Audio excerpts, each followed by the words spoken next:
The hour is late, and the mountains brood in silence.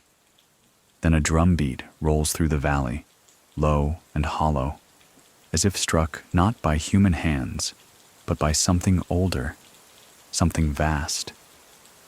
Villagers gathered on the temple steps glance upward, searching the sky. Lanterns sputter against the night air, their flames bowing in sudden gusts that seem to rise from nowhere. Someone whispers of wings, broad, beating, unseen, slicing across the moonlight. A child buries her face in her mother's robes. The priest raises his staff, but his chant wavers. The sound of the drum continues, steady, measured, and unbearably close. And just like that, it stops. Silence presses down, thicker than the night itself. No bird calls, no wind stirs. A few men swear they see a red face flash from the tree line, eyes gleaming like coals, a long nose casting a shadow over sharp cheekbones. Others shake their heads in disbelief, though their hands cling to prayer beads until the cords cut into their palms. Everyone knows the name no one dares to say too loud. Tengu. Quick note: if you enjoy deep dive folklore like this, consider subscribing. Only if you actually like it. The Kamakura period, stretching from 1185 to 1333, is a time when the mountains of Japan are more than mere terrain. They are thresholds between the human world and the realm of spirits. The valleys echo with temple bells, yet the ridges are said to hum with the breath of beings older than Buddhism itself. Amid the rise of samurai governance and the steady hand of the shogunate, the people still whisper about presences that law cannot reach. These presences are the Tengu, spirits or demons, depending on who tells the tale. They take many forms. Some insist they are monstrous birds with beaks like blades, eyes fierce and unblinking. Others claim they are men, but not entirely. Faces painted red, noses impossibly long, hands clasping fans of feathers that stir more than just air.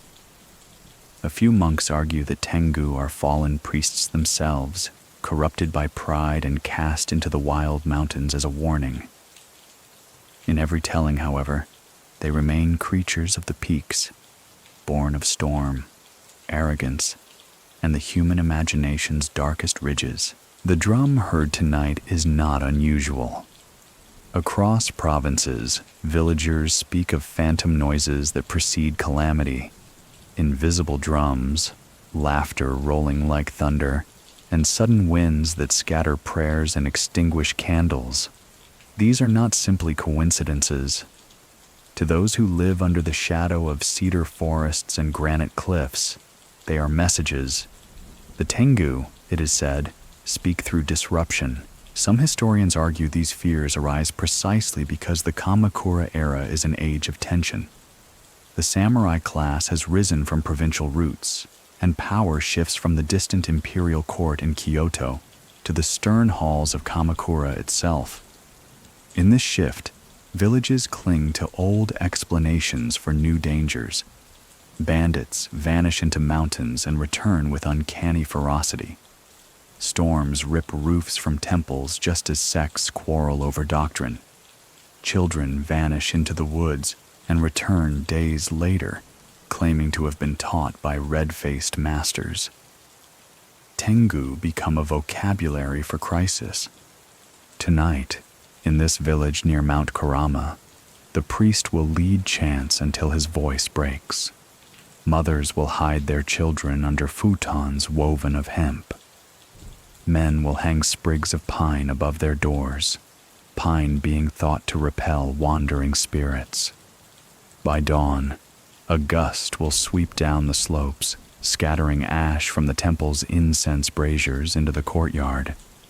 And in that ash, they will find something impossible, a single black feather, longer than a man's hand, glossy as lacquer, tipped with the faintest trace of soot. It is the beginning of another story, another testimony to add to the growing ledger of encounters that magistrates cannot dismiss, that monks debate endlessly, and that villagers carry in their bones as truth. The mountains are not empty. The midnight drum has told them so. Morning breaks in pale gold across the tiled roofs, yet no one in the village feels the warmth. Smoke from cook fires rises hesitant, as though reluctant to trespass into the air. Every doorway is shadowed by faces that peek out and then retreat. Word of the feather has spread. The priest insists it is nothing more than a crow's, though even as he says this, he does not hold it in his bare hands. He uses chopsticks, carefully, as if contact might stain his skin. The children repeat the story in hushed games, flapping their arms like wings and shrieking until scolded. Their play carries fear more than joy, echoing the unease of the adults. The drum of the previous night lingers in memory like an ache after thunder, felt in the chest rather than the ear. Something had announced itself. Now, everyone waits for what comes next. Mountains in the Kamakura period are not simply scenery. They are repositories of belief, layered with centuries of reverence. Long before Buddhism reached Japan in the 6th century, the ridges were thought to house kami, gods or spirits of place. Streams, stones, and ancient trees held their own power. To climb into cedar forests was to trespass on sacred ground where invisible watchers judged every step. Animism, the conviction that all things possess spirit, remains vibrant beneath newer religions. The Tengu grow from this soil. By the 13th century, however, Buddhism has mingled with Shinto and reshaped these mountain faiths.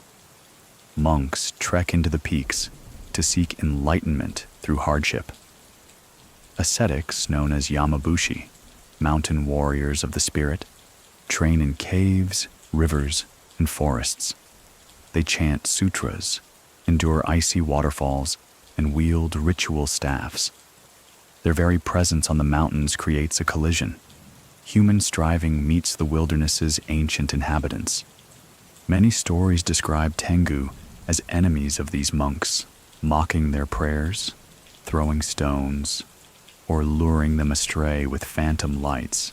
The villagers know these tales. They know, too, the darker ones, that arrogant monks, swollen with pride, sometimes become Tengu themselves after death. Pride is the pivot point. In an age when hierarchy defines every breath, from the shogun to the peasant, pride is feared as a spiritual disease. The long-nosed red mask becomes a symbol of hubris. To see a Tengu is to be reminded that ambition without humility leads to ruin. Still, the villagers whisper that Tengu are not always enemies.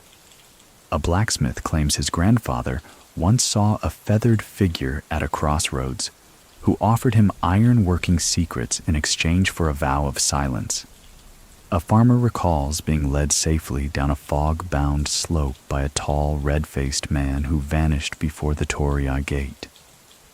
Are these stories mercy, or are they tricks designed to deepen dependency on spirits rather than the Buddha? No one agrees. Yet everyone repeats the tales, as if the mountains themselves demand acknowledgement. That night, the village gathers for ritual.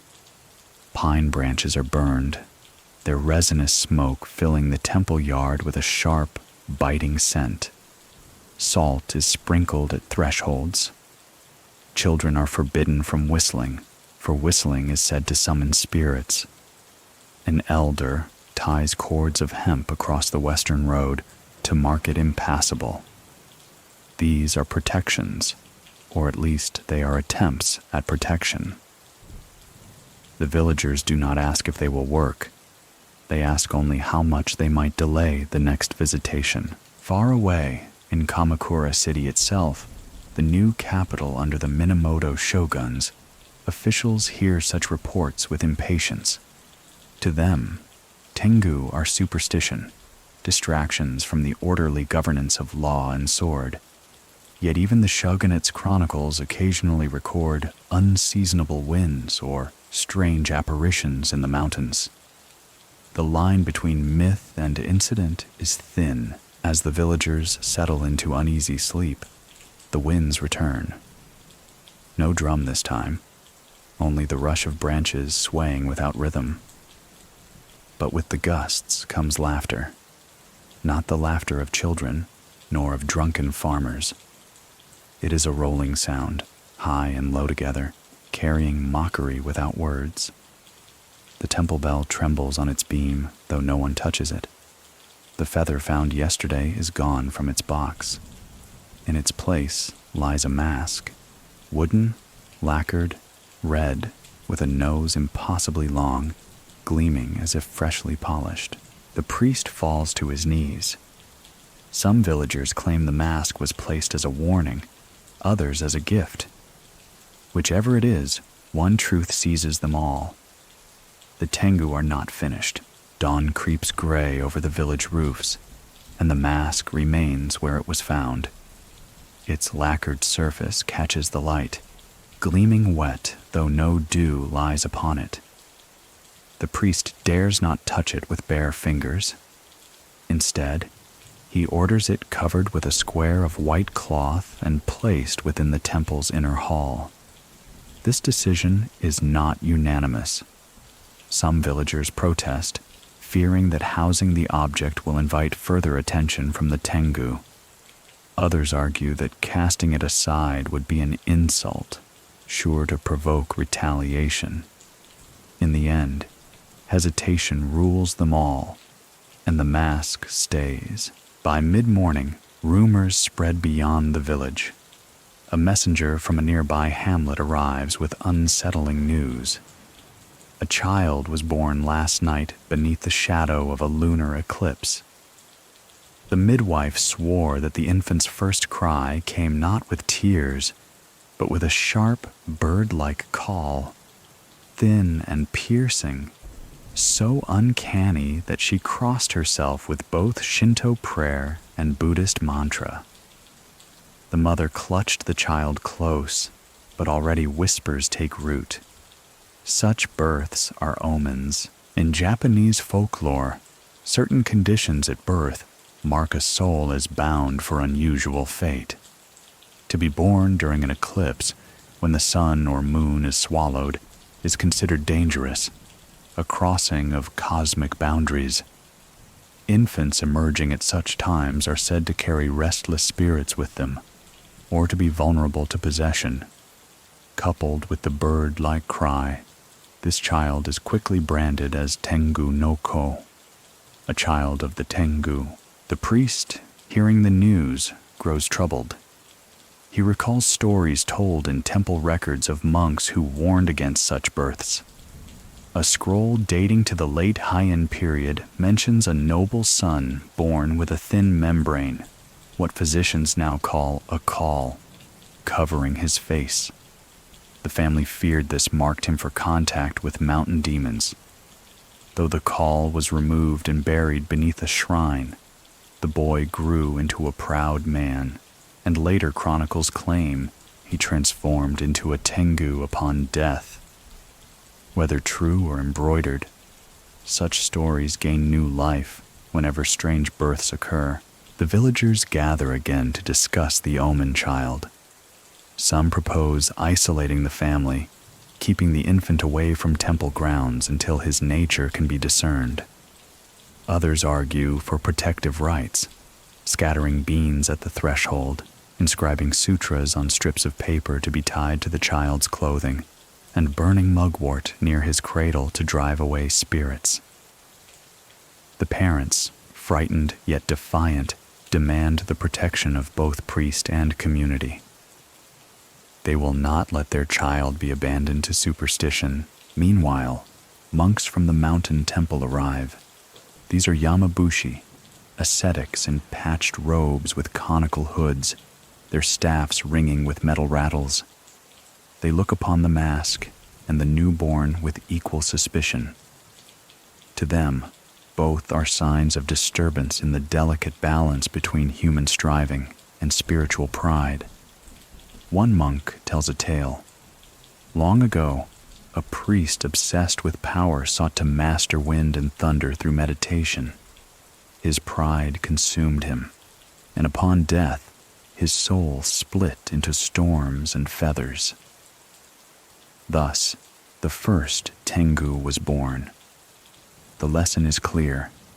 Arrogance invites transformation, and yet, the monks admit not all Tengu are wholly evil. Some are said to guide lost travelers or grant martial skill to warriors. To touch the world of the Tengu, even through an omen birth, is to stand near both peril and potential. The villagers murmur, uncertain whether this thought comforts or frightens them further. That evening, the mother sits by her child, who sleeps peacefully despite the clamor outside. She strokes his tiny hand and whispers a prayer that he will be spared the fate others already imagine for him. Outside, the wind gathers again, tugging at shutters, rattling branches, and scattering straw from the temple courtyard. The mask, hidden beneath its cloth, tilts ever so slightly on its shelf, as though stirred by a hand unseen. The priest steps into the courtyard, his prayer beads clicking between his fingers. He gazes toward the dark line of the mountains. The villagers watch him, each carrying the same thought, though none dare to speak it. If the Tengu have marked this child, then the village has been marked as well. Somewhere in the distance, a drumbeat rolls once more, softer than before, but steady, pulsing like the heart of the mountains themselves. They argue first in whispers, then in voices that carry past the eaves into the road. Was it a beak that flashed in the trees on the night of the drum? Or was it only a mask, human-made, human-worn, red and gleaming? The mask sits in the temple's inner hall under its square of white cloth, an accusation that neither side can ignore. When the priest lifts the cloth at dawn to check that it still rests there, resin glints in the dim light. The lacquer smells faintly of sap and smoke, like forest caught in heat. He notes a hairline scratch running along the length of the exaggerated nose. He has not touched the thing since yesterday, and yet the scratch seems new. Outside, crows gather on the ridgepole as if they were summoned by the very question. Their feet tick against tile. Their black bodies tilt and bow, eyes bright with an intelligence villagers do not trust. Children throw a handful of rice to scatter them, but the birds are patient. They leap to the cedar, then back again, and when a gust runs down the slope, the flock rises in a single lift of wings, the air cracking like cloth. Crows as envoys. So goes a proverb the old people repeat with their teeth set. Whether those envoys represent the Tengu or only the mountain itself, no one can say. The midwife comes in secret to see the mask. She kneels just beyond the tatami line and offers 3 short bows to the altar, then raises her head and studies the nose through the veil of the cloth. If the beak is a beak, she murmurs, it belongs to a hawk. But this is not a beak. She points with 2 fingers, mindful not to level one, an old habit of respect. This is a man's idea of a beak, or a man's punishment for pride. The priest glances at her, surprised by the neatness of the thought, and says nothing. By mid-morning, the monks descend from the mountain temple, their yamabushi hoods beaded with mist. They carry their staffs, shakujo, rings chiming, and the red cords that bind their sleeves show scuffs from rock. One of them, older than the rest, lays a thin roll of paper beside the altar and kneels without preamble. He unrolls an illustration, a imaki, an illustrated hand-scroll narrative, copied, he says, from an older work. In the painted scene, a cluster of long-nosed figures in monkish robes strut and sneer. Their faces are stained red, their noses absurdly long, and behind them thin, stiff feathers tilt from fans. They call these Tengu-zoshi, he says, tales and caricatures that circulated in the late 13th century to warn against clerical arrogance. He taps a brush point against the scroll. Not birds only. Men turned monstrous by pride. The younger villagers lean forward. But our grandfathers spoke of beaks, one says, sharp as chisels. They said the creatures swooped like eagles. The old monk nods. Earlier depictions favored Karasu Tengu, crow-like beings with beaks. Later we see Dai Tengu, the long-nosed, almost humankind. Time changes the face of fear. He turns, as if addressing the crows on the ridge as much as the people below. Which form did you see in the trees? A shadow against moonlight can make a mask of any face. The debate is not academic in a village where a child has just been born under eclipse. Mothers are gathering talismans, strips of paper with sutra lines, sprigs of pine tied with hemp, and peering at their infants for any sign of birdness. A pitch of voice too high, a way of staring too still. The midwife confesses quietly that the newborn's first cry cut like a reed pipe, sharp and fluting. Now, at least, the sound has softened. A grandmother insists on a protection rite that involves touching the child's brow with salt, then lifting him under a lintel while a bell is rung. The bell's ring trembles, breaks, and for one breath, there is no sound at all. As if the air itself were catching, the priest orders the mask documented for the temple record. A scribe sits cross-legged and dips his brush. The entry is simple. On the night following the drum, a mask of red lacquer, nose long, was found in place of a feather. Weight unmeasured, smell of sap, provenance unknown. Then another line, uncharacteristic for the measured hand. Debate arises, beak or mask, punishment or presence. The scribe hesitates, then adds a single crow feather glyph as a marginal mark. Because the crows are still talking to each other on the roof, and because he cannot keep them out of his mind. At noon, the magistrate's clerk rides in from the market town, summoned by rumor as much as by request.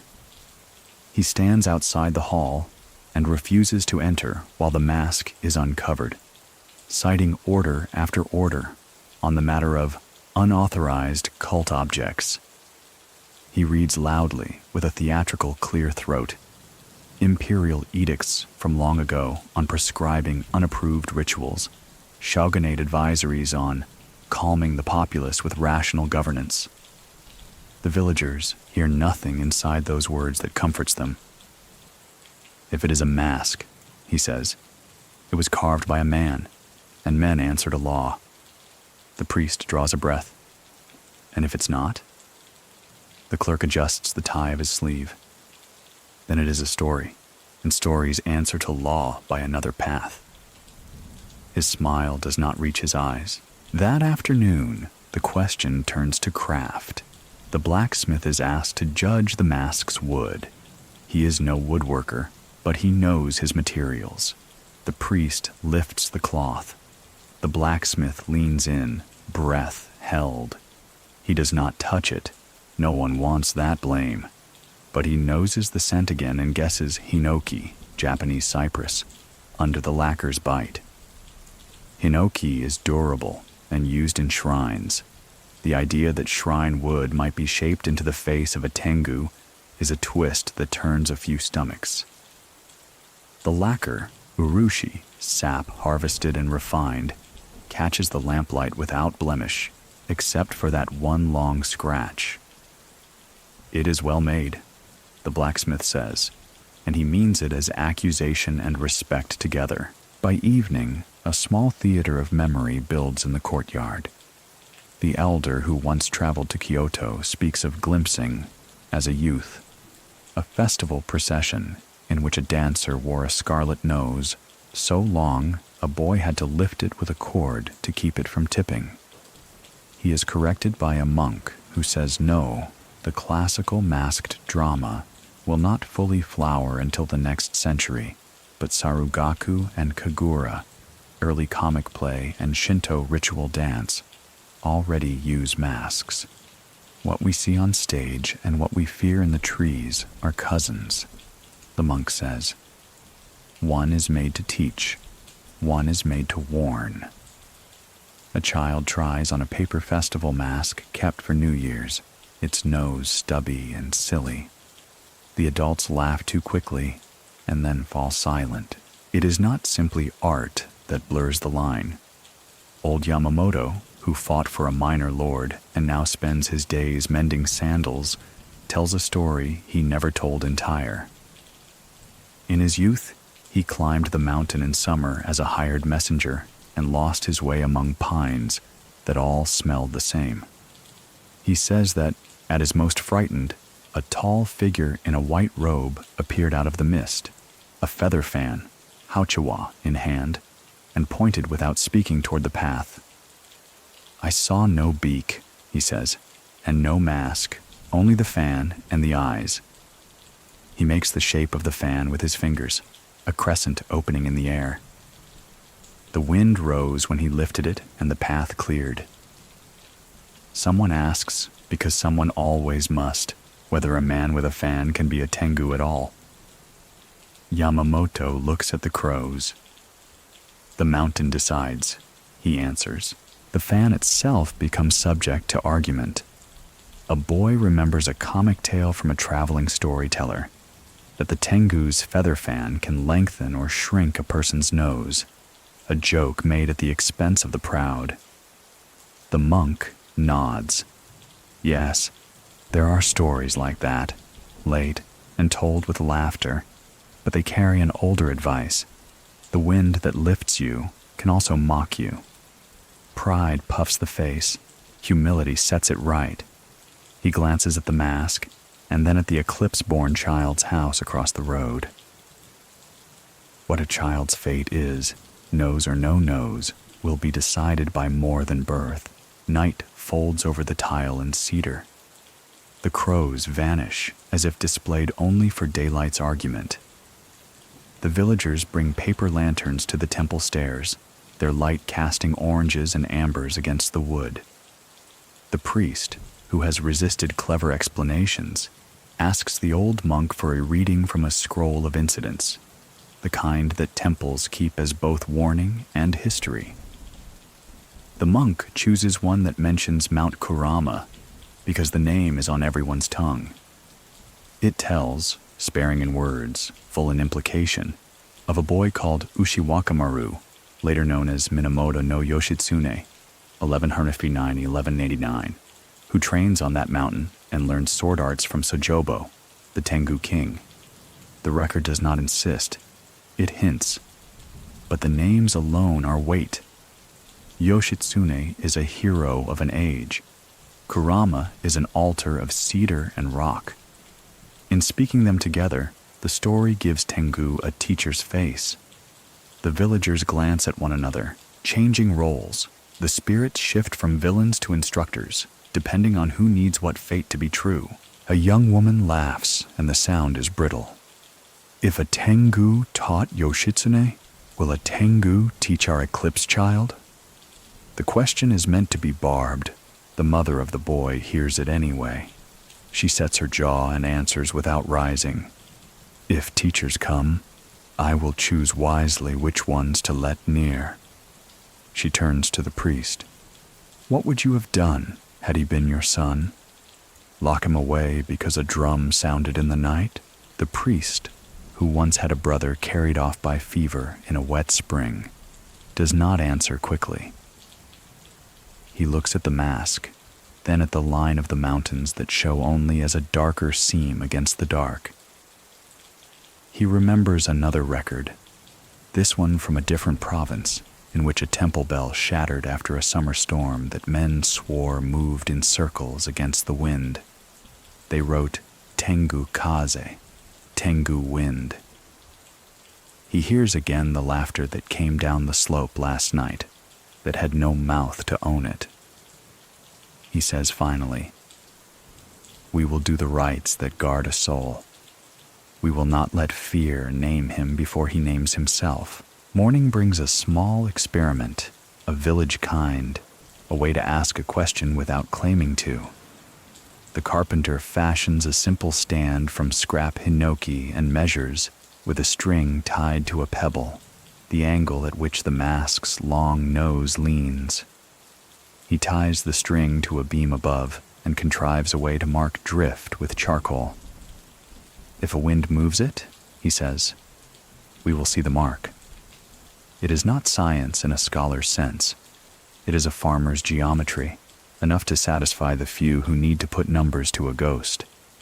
The priest allows it, because allowing it feels like an act of humility in a debate about pride. Meanwhile, the monk who unrolled the Tengu Zoshi returns with another scrap, a rough copy of a Chinese passage that notes Tiangu, the heavenly dog that devours the sun during eclipse.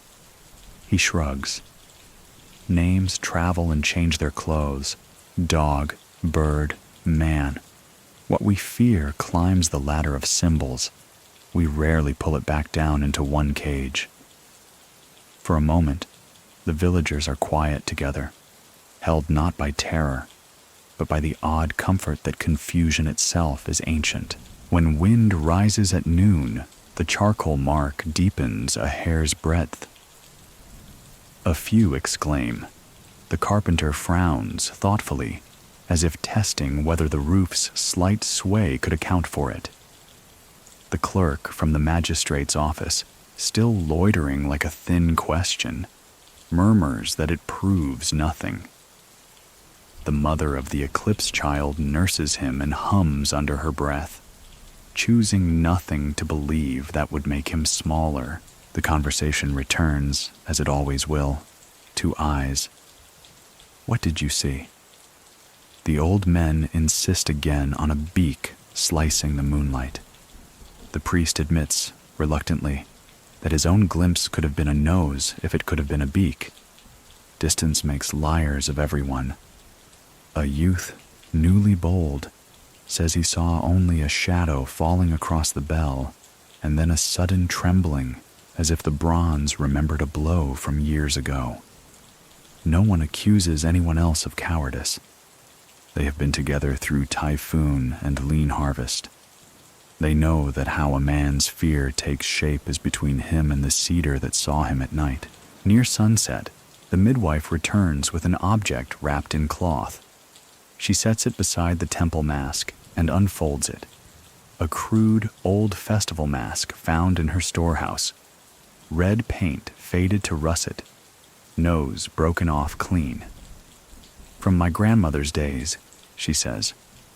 "We used to parade with this at harvest, dance a fool's dance to make the rice laugh up through the husk. We called it a Tengu then. We did not fear it." She holds the broken end near the lacquered nose of the temple mask, measuring silently. "We might be looking at cousins," she says, echoing the monk's phrase.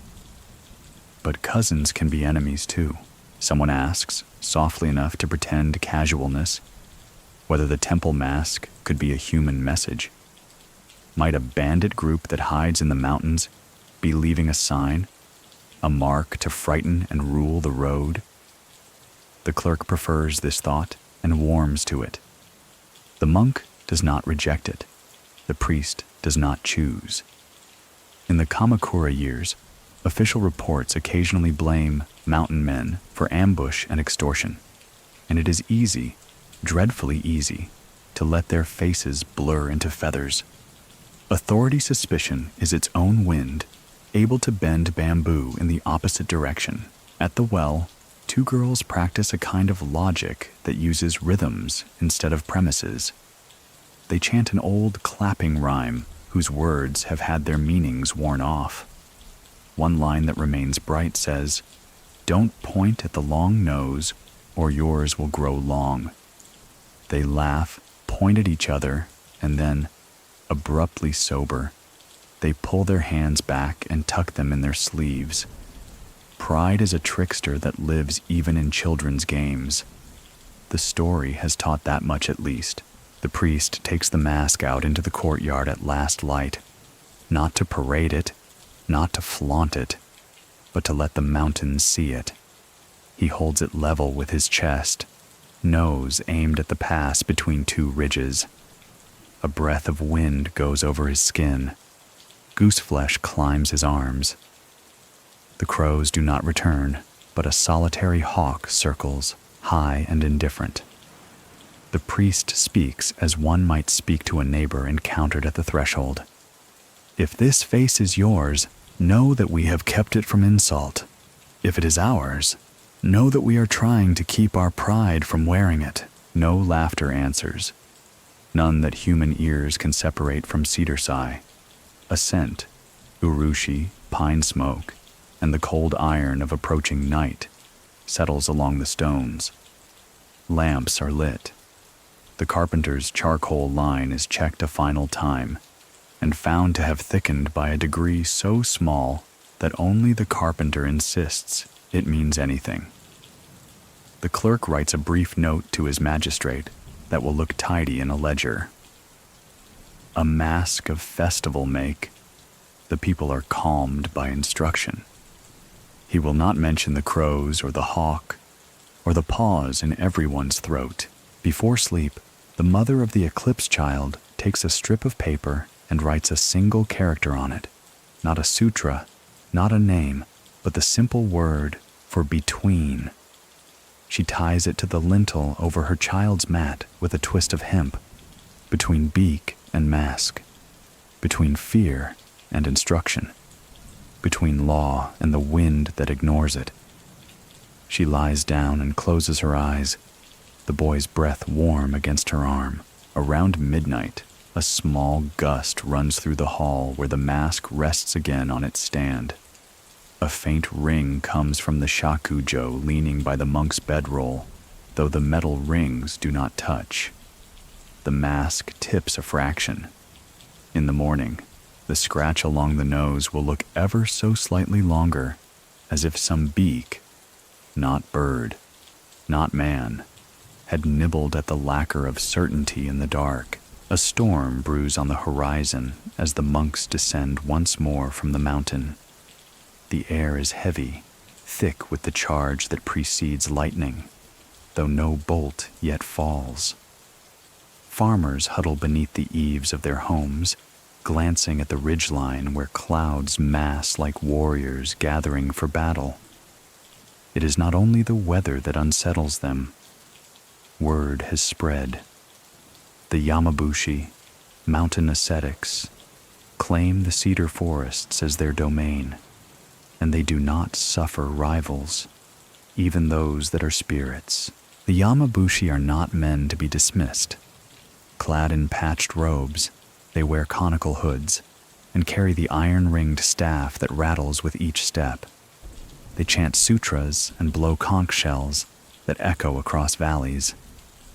To many, they embody the mountain's fierce spirit, but to villagers, they are as intimidating as they are holy, straddling the line between monk and warrior. They test their bodies in freezing rivers, climb jagged cliffs, and swallow bitter herbs said to unlock vision. And so, when they declare that the mountains belong to them, not to the Tengu, the words fall like a challenge. One elder recalls stories of earlier clashes. On Mount Hiei, he says, monks once quarreled with unseen forces that toppled lanterns during rites. On Mount Atago, a Yamabushi vanished for 3 nights and returned raving of laughter in the trees, his staff splintered and robes torn as if by claws. These tales blur at the edges, but they share a spine. Human ambition collides with something wilder, and the collision leaves scars. The current quarrel centers not only on philosophy but on control. The Yamabushi insist that the mask found in the temple is a test, placed by Tengu to provoke. Do not honor it, one warns. Destroy it with fire, leave no trace. But the villagers balk. Fire might anger what has already marked them. Besides, the mask is too finely made. To burn it seems a waste, almost a crime. Pride again hovers at the edges. Whose will decides, the villagers or the ascetics? The priest tries to mediate. He reminds both sides that pride is the very root of Tengu lore. The long nose, he says quietly, is only a mirror. Whoever claims too much power risks wearing it. His words earn nods, but no surrender. The Yamabushi remain stern. They claim that if the villagers do not yield the mask for destruction, then they themselves will attempt the rite of banishment, dangerous though it is. As they speak, the storm finally arrives. Rain lashes the thatched roofs, and thunder cracks so sharply that the temple bell shudders in its frame. In that instant, all debate ceases. For amid the storm comes a sound no one mistakes. Laughter, deep and rolling, carried on the wind. It slides through the roar of rain like a flute cutting through drums. The villagers freeze. The Yamabushi grip their staffs tighter. Lightning splits the sky, and in its brief white glare something vast seems to perch on the ridgepole of the temple roof. Red glints, black feathers, and then only rain again. Panic threatens, but the Yamabushi shout above it. One begins to blow his conch, the sound long and guttural, meant to summon protective deities. Another strikes his staff against the ground, ringing the iron hoops again and again.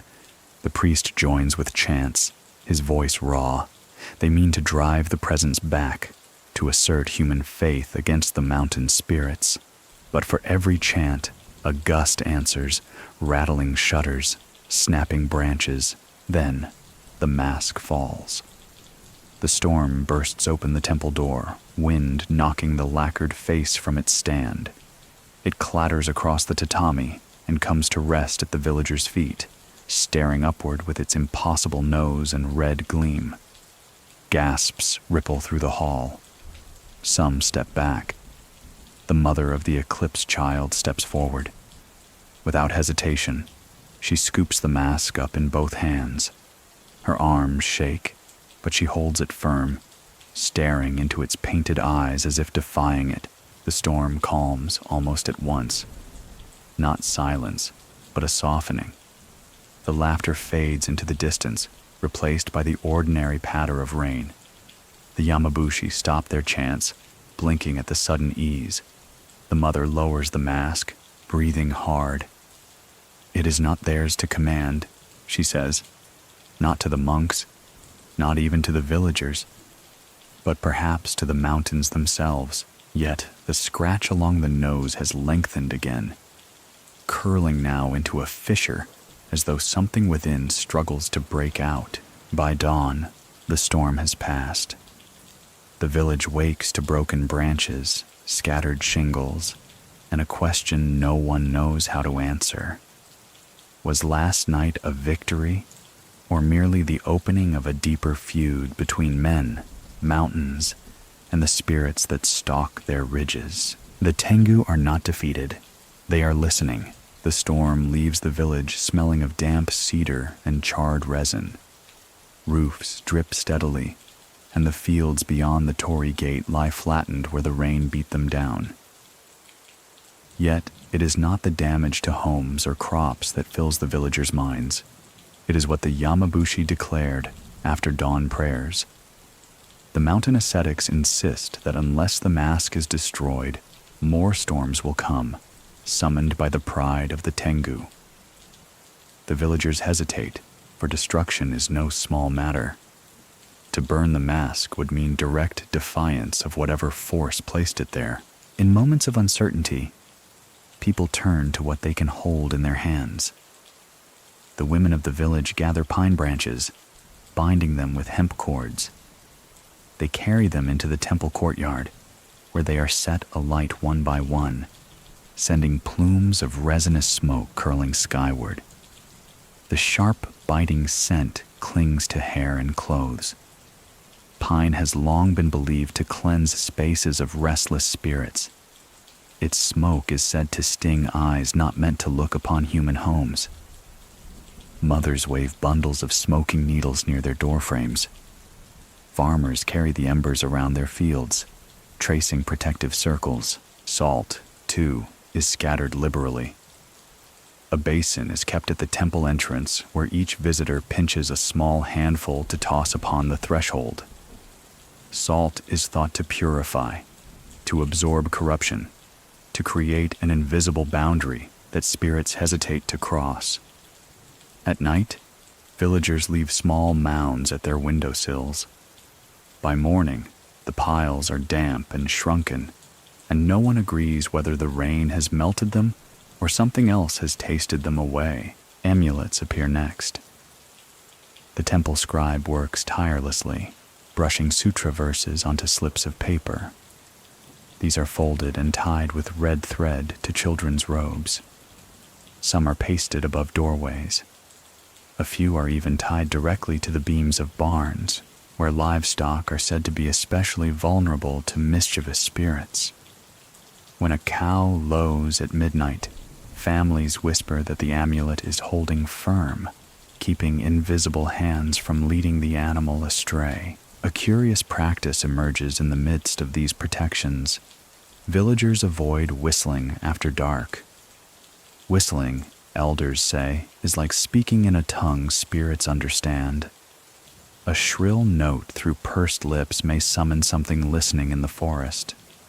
So silence reigns at night, broken only by the creak of beams and the sigh of wind. Children, tempted to test the rule, are shushed sharply by parents. Better to err on the side of caution.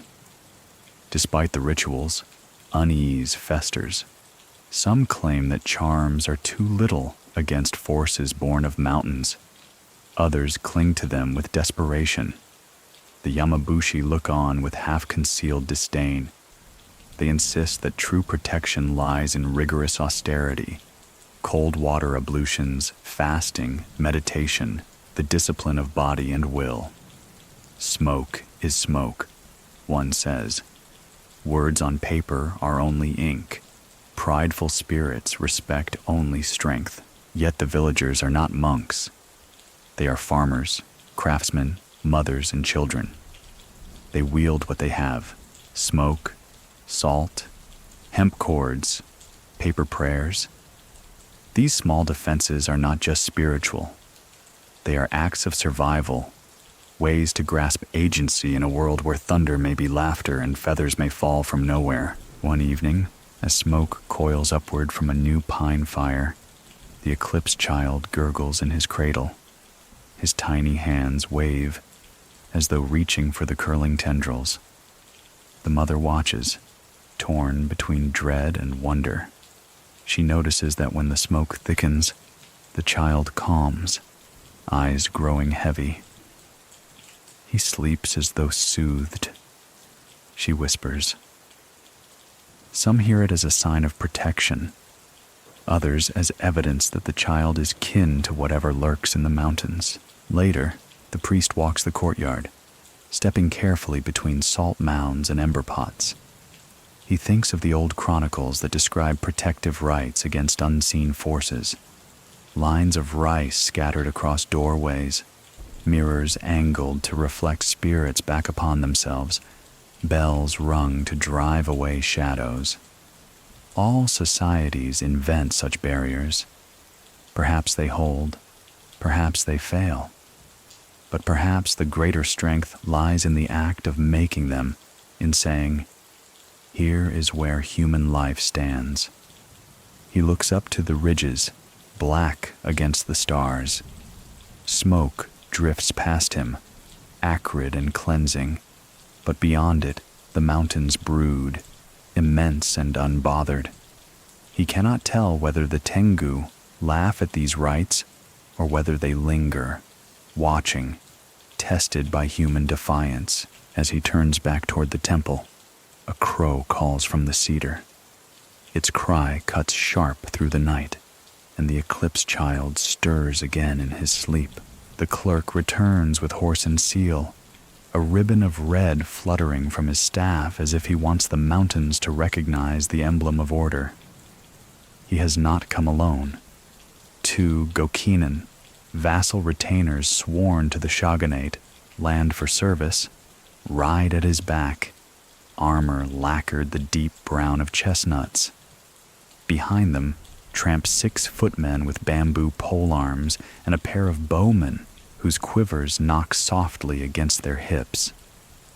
The villagers withdraw to the temple eaves as the little procession climbs the slope, boots scuffing pine needles, iron rings at their belts chiming.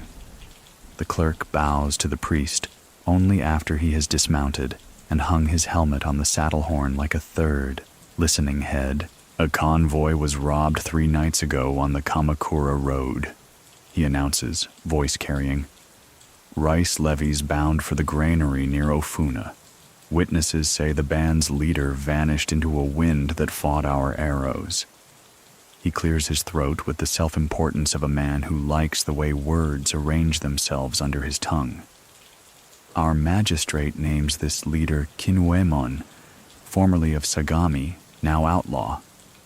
It is said—" He pauses, as if unhappy to give rumor its syllables, "that he enjoys the favor of a Tengu."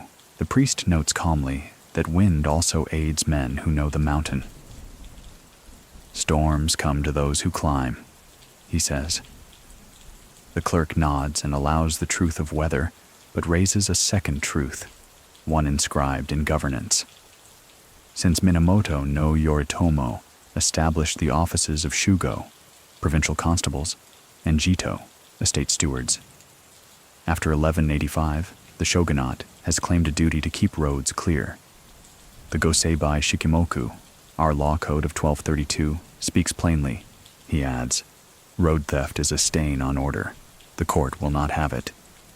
He glances at the masks hall and adds, not quite softly, "Nor will it have excuses dressed in feathers." The villagers murmur about Kinuemon. Some say they remember him as a boy with quick hands who could pull fish from shallow water as if he were made of water himself. Others say he ran errands for a petty lord and learned to vanish into scrub at a shout. Now he is a kuto, an outlaw of the kind records call evil bands, which is less a moral verdict than a bureaucrat's label for men living beyond writ. That he might court a Tengu, or be courted by one, is the kind of allegation that grows every time wind takes a hat from a head. The Goknen ask for maps. The villagers have none that a clerk would admire, only memory traced with fingertip on smoothed dirt. A pass here, a deer track there, a cliff face glistening after rain where rope is needed. The Yamabushi, still encamped under a cedar, watch with mixed interest and skepticism. One ascetic, stern, shoulders roped from mountain work, says nothing until asked, and then points with his staff. He favors the saddle between Kurama's outer shoulder and the ravine where the stream splits. Good ambush ground. Bad place for men who like flat law. He touches the rings on his staff, shakujo, and the soft jangle seems to salt the air with resolve. Plans are set. The Gokenen choose to march under cloud, hoping rain will blunt the outlaw's bowstrings. The bowmen rub wax into the fletchings and string their bows under oilcloth. The footmen lash small bells, suzu, sprightly chimes, to their belts, not as a signal to comrades, but as a ward, because even men of law carry small superstitions when climbing into places where law thins. The priest brings a pouch of salt and a little dish of rice he means to scatter in lines, a folk apotropaic, an old protective trick, across trail mouths to see if prints disturb it. The clerk pauses at the temple threshold, eyes traveling to the inner hall where the lacquered face sits on its hinoki stand. "Confiscate it," he says to a retainer, almost casually. The room tightens. The mother of the eclipse child steps into the doorway, and for a breath the only movement is the swing of the bell rope in the draft. The priest keeps his voice even. "If it is human-made, it is festival property. If it is more, it is not your evidence to carry." The clerk's smile hardens. He cites articles of the law about proof and panic. The old monk, who has been listening as if the air itself were dictating an essay, interposes a compromise. "Take a rubbing," he says. "Paper and ink. The mountain will see you leave with a shadow only." The retainer appears relieved by a solution that requires no lifting of noses. Black ink takes the mask's profile. Long bridge, ridiculous pride. The paper cools in the morning wind. They set out at noon, climbing from terraced fields into the darker green of the cedar belt. The path narrows and tilts, slick in places from yesterday's storm. A conch note, one of the yamabushi, blows low, spreads and thins across the ridges, a warm animal sound against the chill. Clouds gather but do not yet break. Somewhere above, a hawk draws lazy figure eights, the brown feather of its tail winking as it turns. The bowman, who notices spits to lodge his courage, an old habit, not in any code. Tracking begins where the road gives way to a run of exposed roots. Dogs, rangy village curs pressed into official service, circle and whine. They take scents easily in paddies and alleys. Here they tangle themselves in smells of loam, resin, mushrooms, fox. One dog paws at a rock and yips as if scalded. The yamabushi glances up the slope. "They don't like a breath," he murmurs. The clerk, who dislikes any sentence that looks like a proverb, tells the handler to keep them leashed and focused. Animals are tools when they obey, mysteries when they remember they are animals. At a narrow cut where the wind funnels, they find what the priest had hoped for. Rice the clerk's men had thrown yesterday across a deer track remains in a chalky line. Through it runs a disruption that is almost a print and almost a swirl, a whirlwind footprint, if you believe in such things. It has no toe marks, no heel, only a curl like a dust devil sketched by an impatient child. The younger retainer laughs that a fox could have done it. The older retainer squats and presses 2 fingers into the disturbed kernels. "No fox," he says quietly. Nothing pressed down. Something lifted. The clerk rolls his eyes toward the law and then looks away, because this is not a courtroom, and the mountains do not take notes. Near the saddle the yamabushi had named, they find the remnants of a camp tucked under an overhang. Ash cold, a scrap of woven straw a man might sleep on, a broken arrow whose shaft smells faintly of sap. The bowman studies the fletching. "Hawk feather," he says, "and not cheap. Somebody with skill." He holds it as a measure against his own arrows, as if asking them to behave better under wind. The priest gathers a pinch of ash and blows it, reading its rise the way farmers try to guess rain from smoke. It lifts straight and then peels sideways, as if stroked by a patient hand. The ambush comes as the clerk probably imagined it would, as if he had summoned it by writing an order with a too-sharp brush. Men in gray step from the trees with a neat economy of motion. They carry bows low and knives without ornament. Their faces are masked with cloth, practical, not dramatic, and their feet find purchase where the law's boots slide. The older retainer raises his palm for parley. A voice replies from the firs, neither mocking nor afraid. "Leave the mountain. We have no rice today." A stray detail that, bandits who do not boast of gold, only of absence. The wind rises as if having waited behind a boulder to be invited.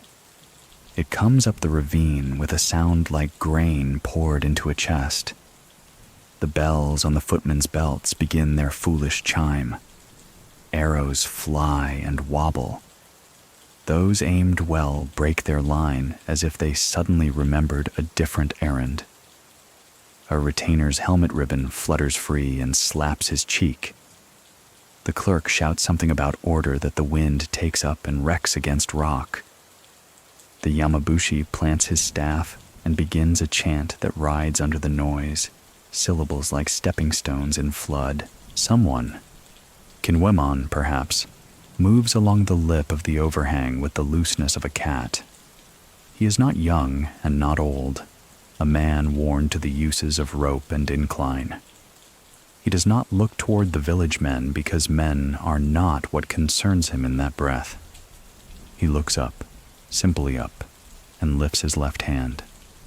Whether he signals to a lookout, a crow, a patch of eddying air no one else sees, it is hard to say. What is not hard is what the bowman feels next.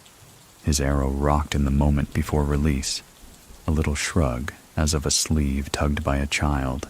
The Gakinen close, because the code of any soldier in any wood is to shorten lines when wind laughs. Blades ring against knives. A footman's bamboo pole cracks like a green twig and leaves a sweet smell. In that crush, the priest sees something no one else seems to. The way leaves behind Kinwemon tilt the wrong way. All their pale undersides turn to the dark as if a fan. Hochiwa, feathered, the old symbol, had been lifted and stroked. He is not sure whether he has seen wind with a face or only given wind a face. He steps forward, and the clerk yells at him to stay back, and an arrow nicks a branch with a dry chick, and the branch falls, and a retainer stumbles. A second voice from the trees calls, "Enough. We did not come to cut." A pause unwrinkles as both sides sense a truth they had not expected.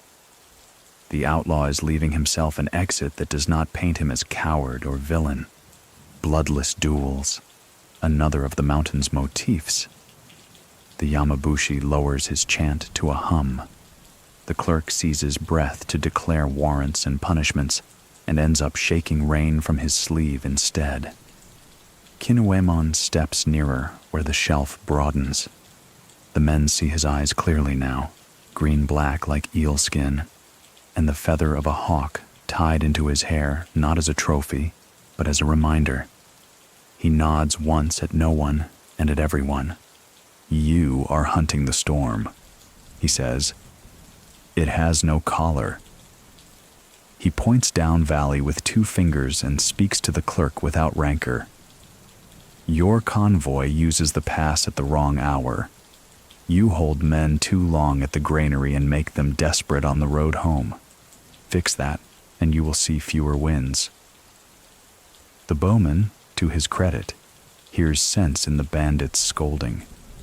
The clerk hears only impertinence and recites law as if incantation. Lightning veins the cloud, silent this time, only the image of a sound.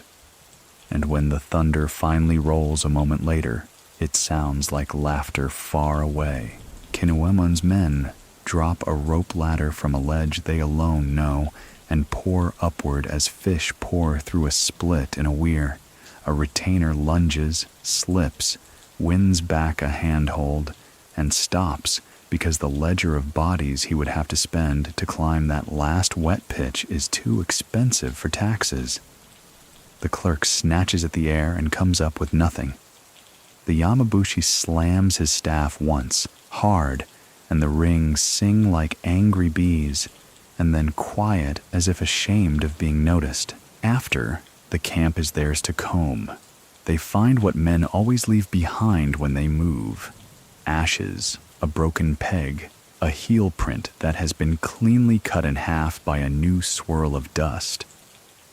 The older retainer squats again and touches the disturbed rice line where it crosses a softer track. "He has a boy with him," he says, pointing to a smaller print. "Or a woman who walks light." The Yamabushi nods once because mountains always collect those whom law pushes to edges. The clerk assures everyone that Kinwomen will be run to earth by week's end. The wind remarks nothing. They camp that night under the overhang because the footing beyond is treacherous in the dark, and because men who have crossed arrogance with cliffs feel a bruise inside their bones. The priest goes a little apart and sets a small, folded square of paper on a rock. Ofuda, paper charm, and a pinch of salt.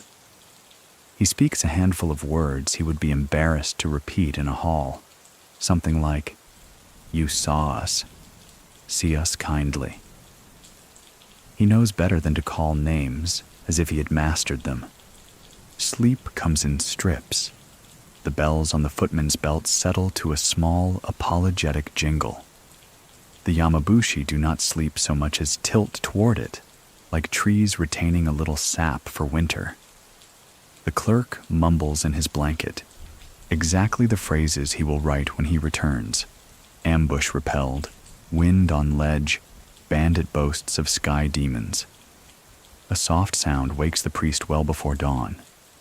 It is laughter, he thinks, but then recognizes the voices of boys farther down the slope, shepherding goats to wet grass.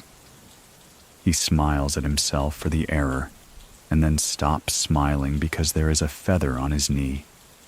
Black, longer than a hand, glossy as lacquer, soot at the tip.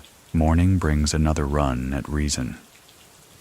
They descend a different ridge to see if Kinuemon has crossed toward a known charcoal burner's path.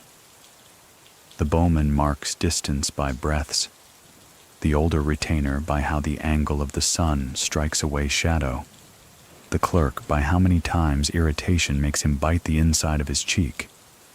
They find a stretch of cord knotted into loops in a way that climbers know without thinking.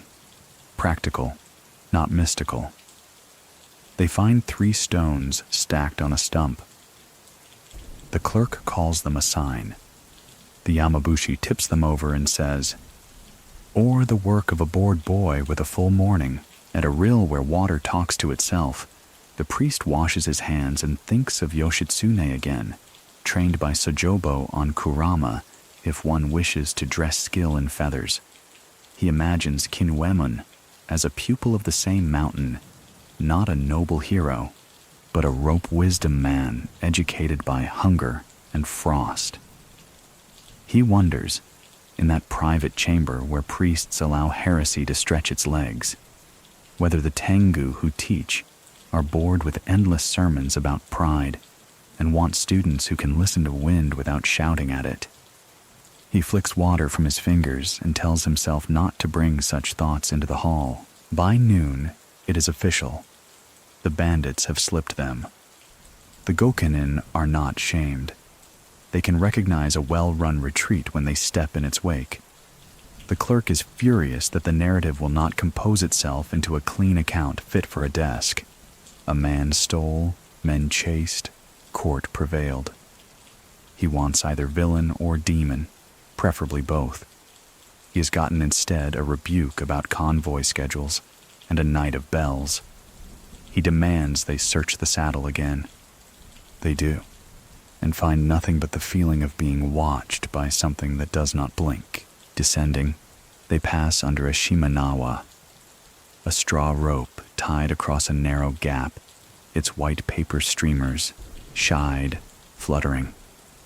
The Yamabushi had placed it at dawn as a temporary boundary, a sign to travelers that a sacred disturbance is ahead. The clerk ducks under it without bowing, and the old monk clicks his tongue because some courtesies are not law and yet important.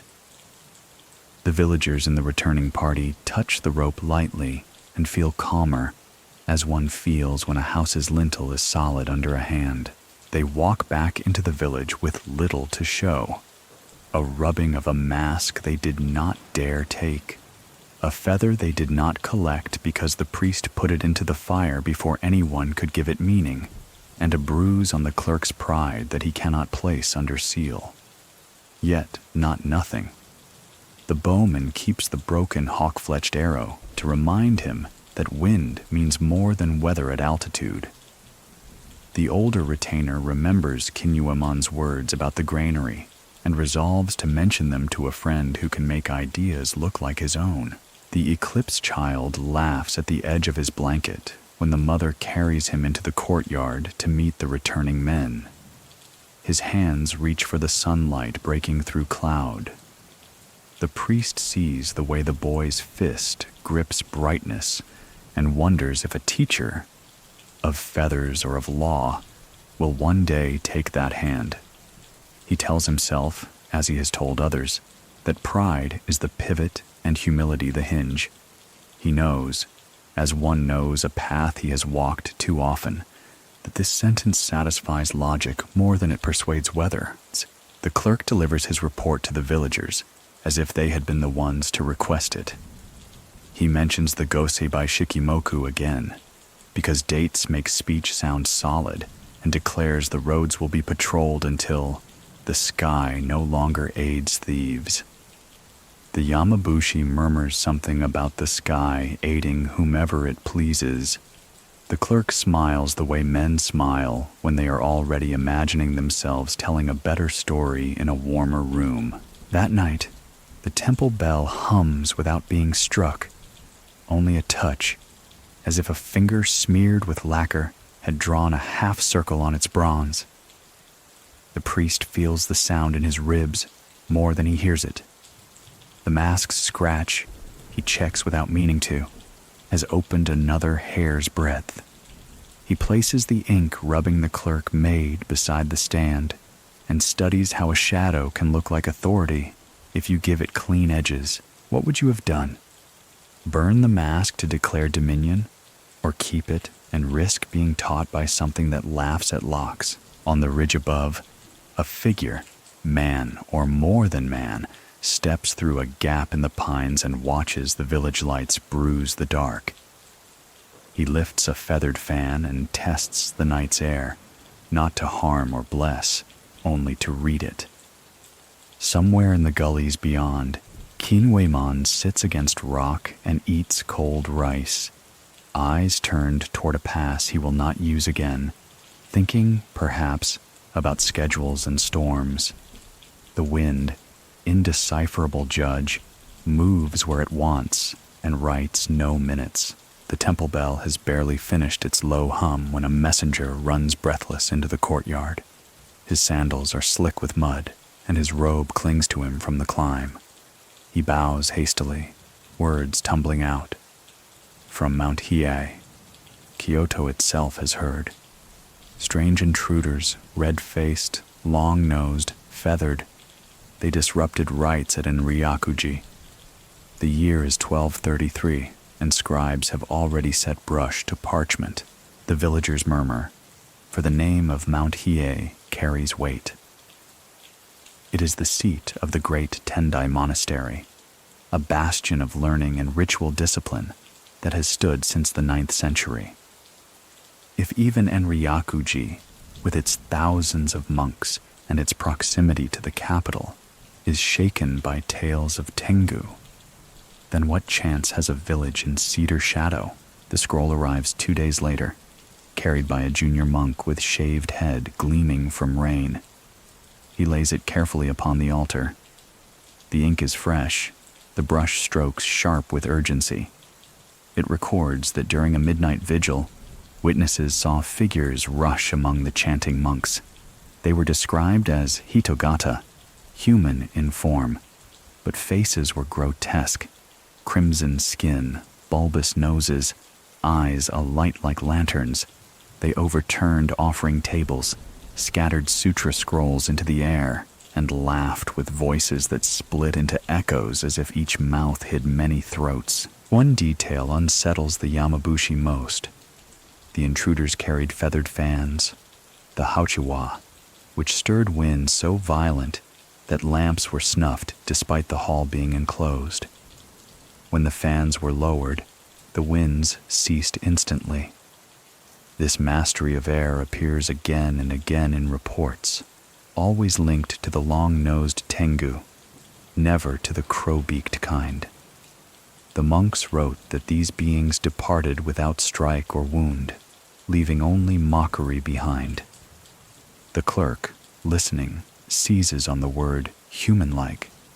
He argues they were nothing but masked bandits, men exploiting superstition to rattle the faithful. But the villagers recall the feather found in their own temple courtyard, its soot-tipped edge too broad for any common bird. They whisper among themselves, "If monks in Kyoto cannot distinguish mask from monster, how can they?" The record from Mount Hiei does more than frighten. It lends legitimacy. Stories already told in villages now carry the authority of script and seal. When officials write of red-faced intruders, the tale takes on permanence. It becomes part of Japan's tapestry of chronicles, a thread woven whether skeptics like it or not. In centuries hence, scholars will still point to this year, this scroll, as one of the earliest written attestations of the long-nosed Tengu. That night, the villagers huddle in their homes, repeating the report until it sharpens into conviction. Mothers warn children to keep silence after sunset. Men patrol the lanes with pine torches, though none wish to admit they are guarding against spirits rather than thieves. The eclipse child, now several weeks old, sleeps soundly despite the storm of fear around him. His mother insists this is proof that he is untouched by malice. Others murmur that perhaps he is too at home in such company. In the temple, the priest copies a passage from the Enryaku-ji scroll into his own ledger. He pauses before writing one line. Their laughter cracked the lamps. He dips his brush twice, steadying his hand. He wonders whether to mark it as fact, allegory, or omen. In the end, he lets the ink speak without comment, knowing that history does not always care which it is. Outside, the wind begins again. Not a storm, but a steady pulse that rattles shutters in rhythm, almost like a drumbeat. The villagers lie awake, wondering whether they hear weather, or wings, or the lingering laughter of Kyoto's long-nosed spirits. Morning returns clear, the storm pulse gone, but the village does not feel relieved. Too many ears swore the wind carried rhythm, too measured to be accident. The priest sweeps the temple courtyard himself, intent on proving that nothing unusual lingers. Yet as the broom bristles scrape through the ashes scattered by last night's pine fire, something small glints among the gray. He kneels and lifts it. A feather. Black, long as his forearm, its shaft lacquer dark. At the tip, soot clings stubbornly, as though the feather had been seared in a fire it resisted. The priest lays it on the altar. Villagers file in slowly to stare, each gaze caught by the gleam. Some swear the feather looks different from a crow's, too broad, too polished. Others argue it could be hawk, though no hawk feather grows so large. The mother of the eclipse child whispers that the boy slept peacefully through the night. Perhaps this is a sign that the feather is not curse but gift. Her voice does not find agreement. Most hear only omen. The Yamabushi bend close. One taps the feather with the end of his staff. It trembles as though moved by breath, though the air is still. Another ascetic insists it must be left at the shrine's edge as offering, not housed inside. The priest refuses. If the mountains place tokens in his courtyard, they are for safekeeping, not for abandonment. By midday, the debate thickens. The clerk, his ink-stained hands fidgeting, proposes the simplest answer. It is nothing but a bird's feather, left by tricksters. yet he cannot explain the soot. He suggests it was scorched in a torch, though none present recalls seeing flame touch it. His logic fails to calm hearts. An elder reminds them of stories his grandfather told. When Tengu pass, they leave signs, feathers in the shrine, broken branches in odd patterns, stones stacked 3 high without human hand. These are not trophies, he claims, but marks of dominion, warnings to humans that the land is shared at best, borrowed at worst. A feather in the yard is not proof of gift, he says. It is proof of trespass. That evening, villagers gather at the temple again, torches planted in the earth.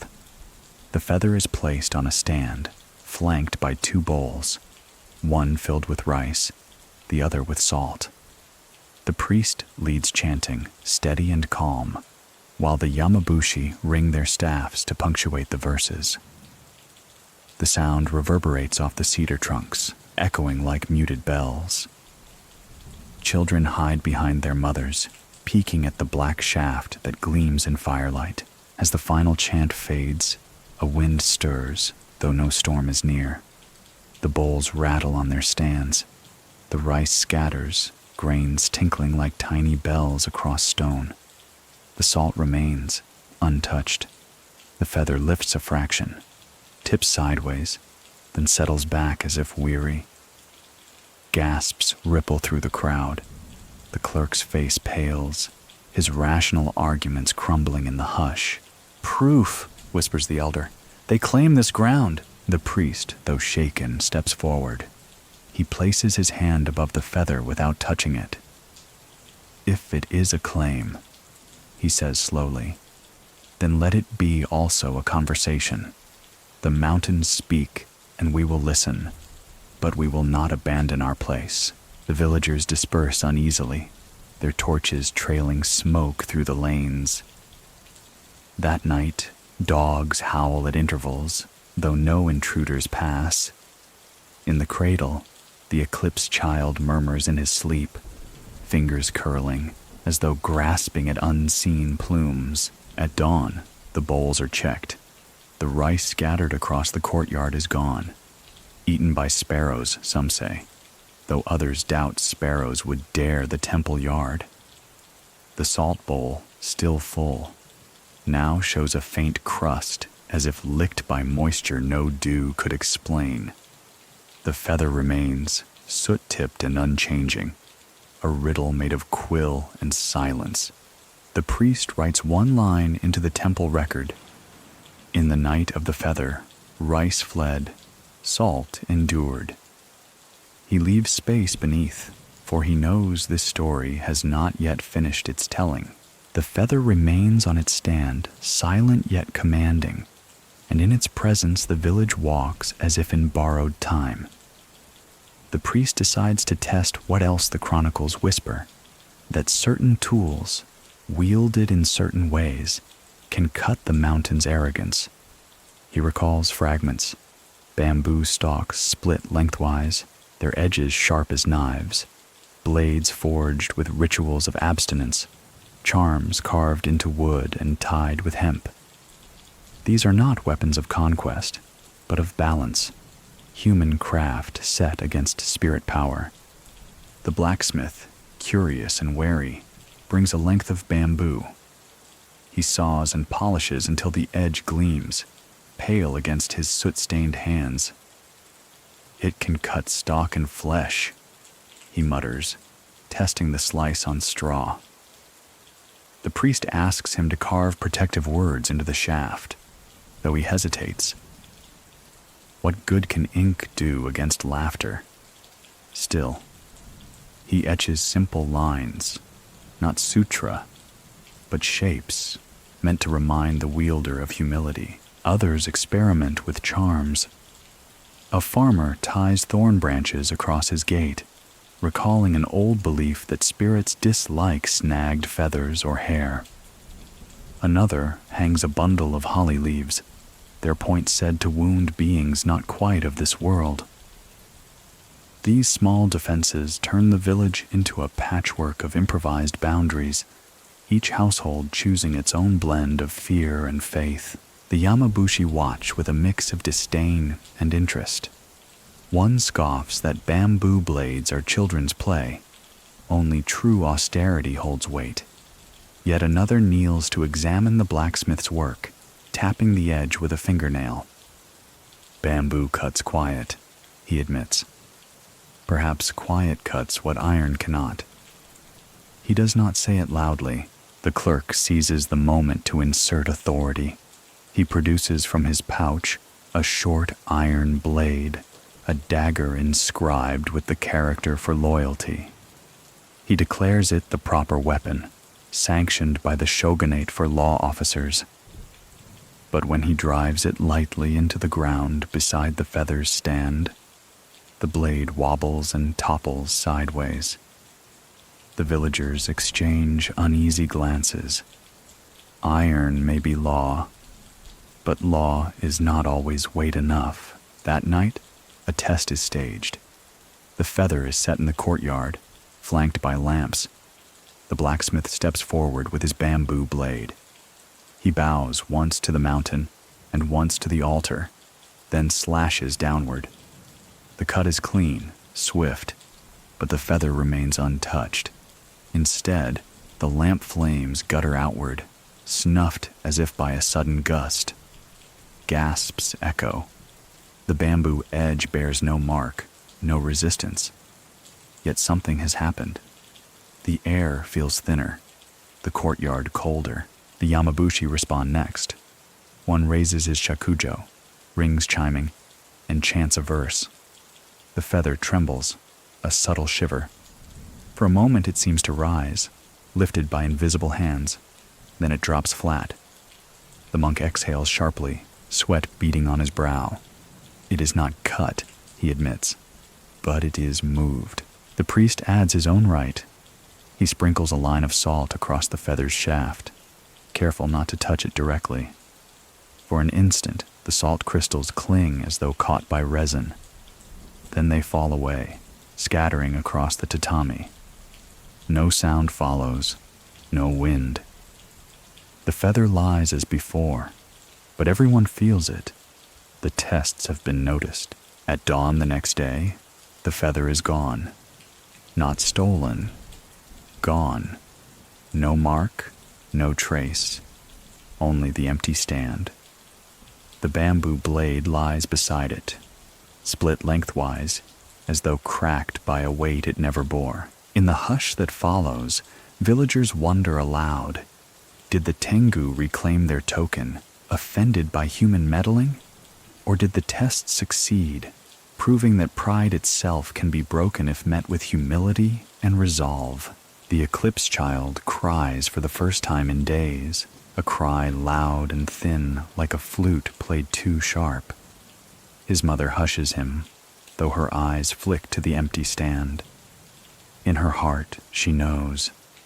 The Tengu are not gone. They are waiting for the next move in a game whose rules remain unreadable. The empty stand haunts the temple like an open wound. For 3 days, no feather, no mask, no token appears, and the silence grows heavier than storms. The villagers, lulled for a moment into thinking the mountain has finished its play, wake one night to a sound that freezes their breath. It is not the drum this time, nor the laughter. It is a pounding, measured, insistent, against the temple gate.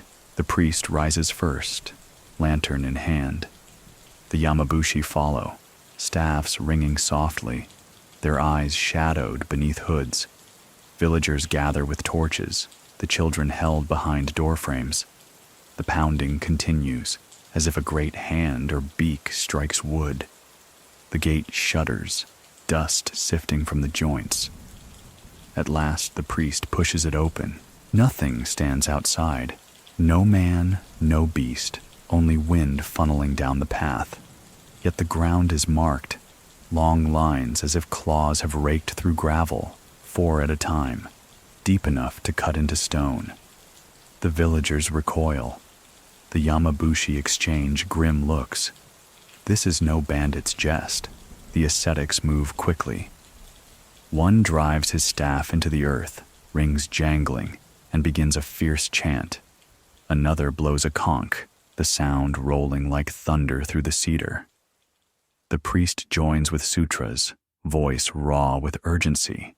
Together they try to wall the gate in sound, binding the unseen force beyond. The wind answers.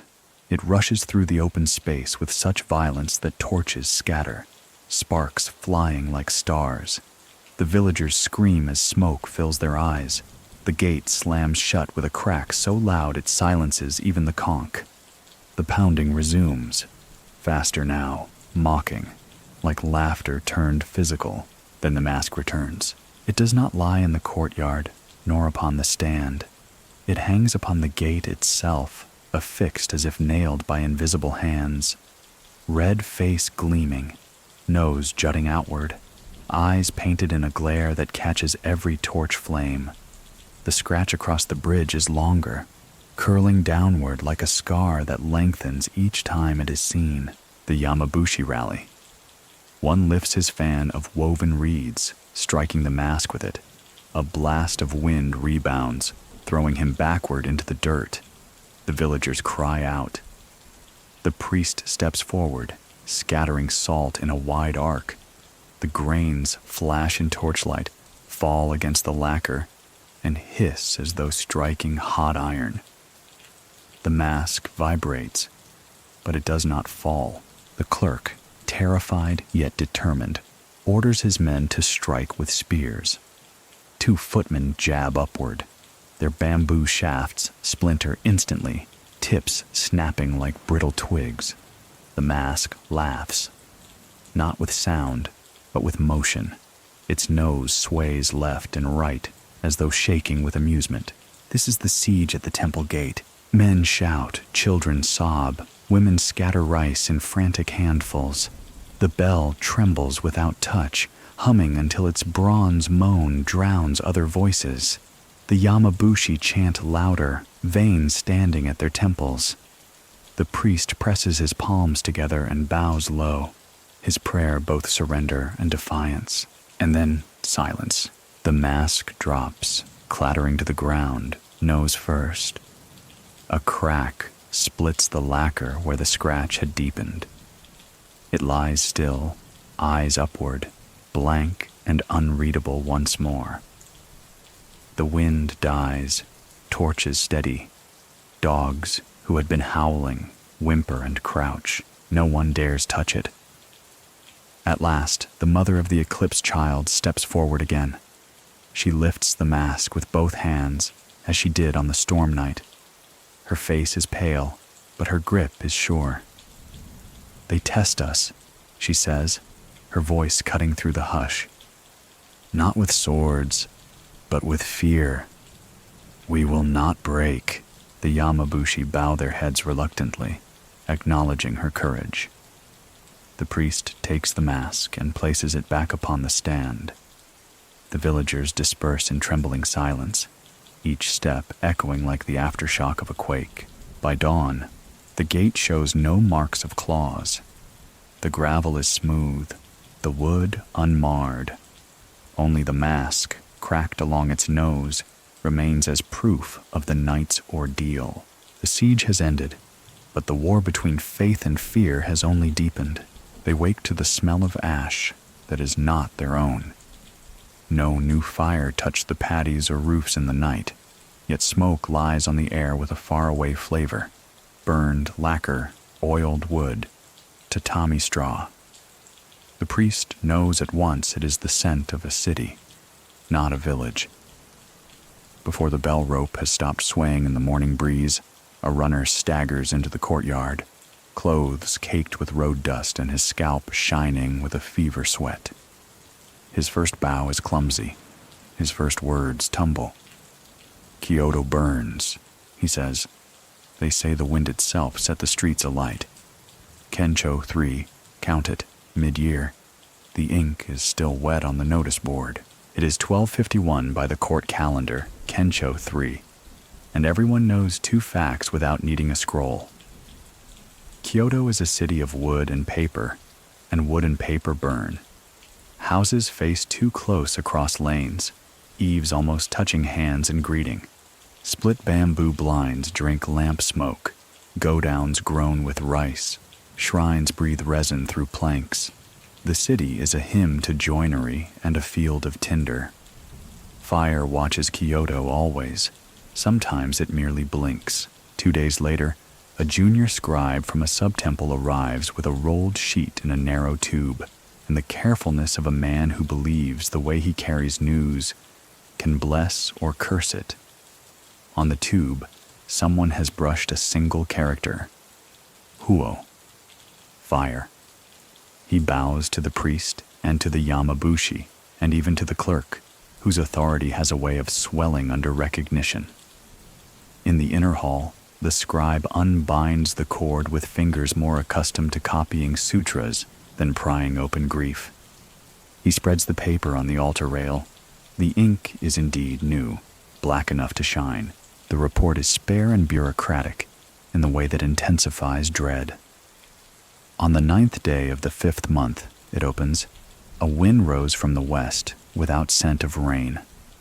At the hour of the pig, roughly what we would call late evening, lamps went out where none were touched. At the hour of the rat, lamps flared where none were lit. Flame moved across roofs as if running. The lines list wards by name, which lends them a pulse. This lane, that block, such and such market. Witnesses testify to a gust that folded smoke downward instead of up. Bells cracked at 2 temples. Someone has added a marginal note in a different hand. Tengu kaze, Tengu wind, names anchor the text. The scribe has copied faithfully from announcements posted beyond rope terraces and temple gates. The Gojo Market Lane, a stretch near Sanjo, a cluster of sub-shrines under the skirts of a larger one. No grand halls have fallen. Enryakuji sits on Hiei's shoulder outside the city proper, but smaller compounds and whole neighborhoods have been licked clean. Casualties, uncounted, the hand admits, and that word carries a bleak honesty.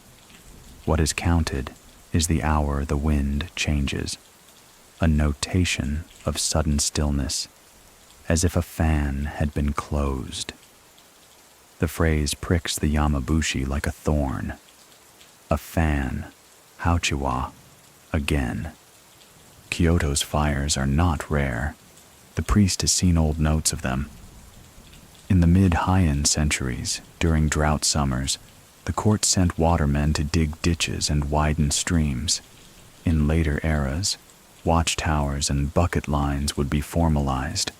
Fire brigades given crests and drums. But here, in the middle Kamakura years, the city fights flame with bodies and bowls, with gongs and shouted chains. The scribe sheet tells of dozens carrying water from the Kamo until the moon lowered, of men tearing down their own shutters and rafters to make hurried fire breaks, of children lifted over lines of embers by strangers whose faces they did not see again. The clerk seizes on the ordinary parts because he needs the world to be ordinary. Cooking, he pronounces, a summer pot left with oil, and then wind the way wind goes. He taps the Tengu kaze, marginalia with a nail bitten too short. A junior's panic, he says, dismissing it like a fly. The scribe looks at his own hand, at the neat shape of the question mark he hesitated to write, and says nothing.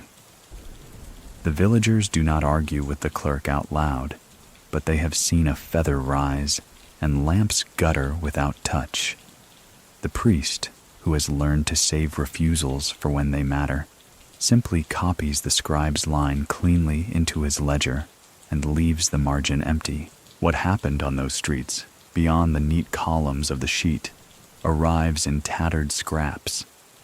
A money changer's apprentice remembers seeing a stream of sparks move sideways like a snake. A herb seller swears her scale weights danced on their strings. A A boy on a roof says he watched banners on a shrine flagpole point against the wind before catching fire like fuse cord. There is a story of two bells, both old, both made with a proportion of copper, that sings, both struck by heat so fast that one rang itself into a crack without a striker, and the other split silently from lip to mouth like a seed pod. People have begun to say the second bell was dignified and the first was proud, which is how people talk when heat and loss need character to blame. Investigators from a city office, the court's scribes, not the shogunates, walk burned lanes with towels tied over their noses, charcoal crunching under sandals. They do what men everywhere do after flame. Read the direction of char on posts. Note where roof tiles have cracked and where they have melted. Ask whether a cook fire had been banked, whether doors were barred or flung. A monk from a nearby hall comes unasked with his own odd protocol. He sprinkles lines of rice across thresholds on the lee side of ash and waits for an hour. If the lines move without foot, he tells a watcher, then something breathes. If they do not move, we must accept that wood is wood. After an hour, one line has curled into a crescent without print. The monk draws a circle around it and does not speak the word in his head. Whirlwind footprints does not belong in an official report. Rumor and order jostle shoulders down the same lanes. Many people still think that the wind that night was only weather amplified by panic and narrow alleys. That talk of Tengu is how minds give a handle to a handleless thing. So what do you think? The clerk's face suggests what he thinks and what he hopes others will think as he returns to the village with the scribe's roll under his arm. A stick of logic to lean on. The aftermath in Kyoto follows a rhythm engraved by centuries of calamity. Temple gongs toll for the lost. Charred beams are hauled to riverbanks and piled. The ash of houses is sifted for coins and keepsakes. Neighbors whom quarrels had made strangers pass water bowls hand to hand without speech. At Yasaka Shrine, the priests add extra petitions to prayers older than the capital, a gesture toward the Jian rites that once pacified plague in the 9th century by parading 66 halberds, each for a province, to plead with the Goryo, angry spirits. Calamity calls other calamities by name for help. In one little square, a troupe of sarugaku players appears 2 nights later, with masks, red and grotesque, to make laughter where smoke remains. Their long noses bump when they bow too quickly. Children laugh, covering their mouths. Adults laugh too, gratefully, until someone remembers the sheet's margin. Tengu kaze. Then the laughter thins. The scribe, who had not planned to be a courier of belief as well as of notice, sleeps in the village hall that night and dreams of a fan whose feathers are strips of paper with characters brushed on them, rising and falling. In the morning, he asks the mother of the eclipsed child whether her boy cried during the worst of the far smoke. She smiles in a way that is both fierce and tired. "He slept," she says. "He has slept as if inside a bell with no crack." The scribe, who wears no amulet and whose hands shake when he thinks of bells, ties a strip of red thread to his belt. The Yamabushi propose a response that is less about fire and more about hierarchy. "Kyoto's winds mock us all," the old ascetic says. "If pride calls wind, we will fast." He prescribes a day of hunger for the village. No rice after noon, no sweets, only water, accompanied by ablutions at the cold spring above the cedar line. He will lead the climb. Those who cannot climb will pour water over their heads at the village well at sunset. The priest agrees, cautiously, not because he believes famine appeases wind, but because discipline organizes fear. The clerk rolls his eyes through the list. He has a convoy schedule to amend and a letter about Kinyuamon to dictate. Everyone performs his duty to reality as he understands it. The fast day arrives with weather that could be read by any party to prove anything. The sky is white and high. The breeze is irregular, a fan played by a bored child. The villagers who climb strip to their knee-tied leggings and gurgle when the spring spills down their scalps. Misogi, someone whispers, purification with water, and in that word they are allowed to be more than villagers. For a moment, they are actors in a countrywide play, whose scenes repeat with variations from era to era. Below, at the well, the mother of the eclipse child kneels, dips a bucket, and pours slowly over her hair until it slicks to her cheeks.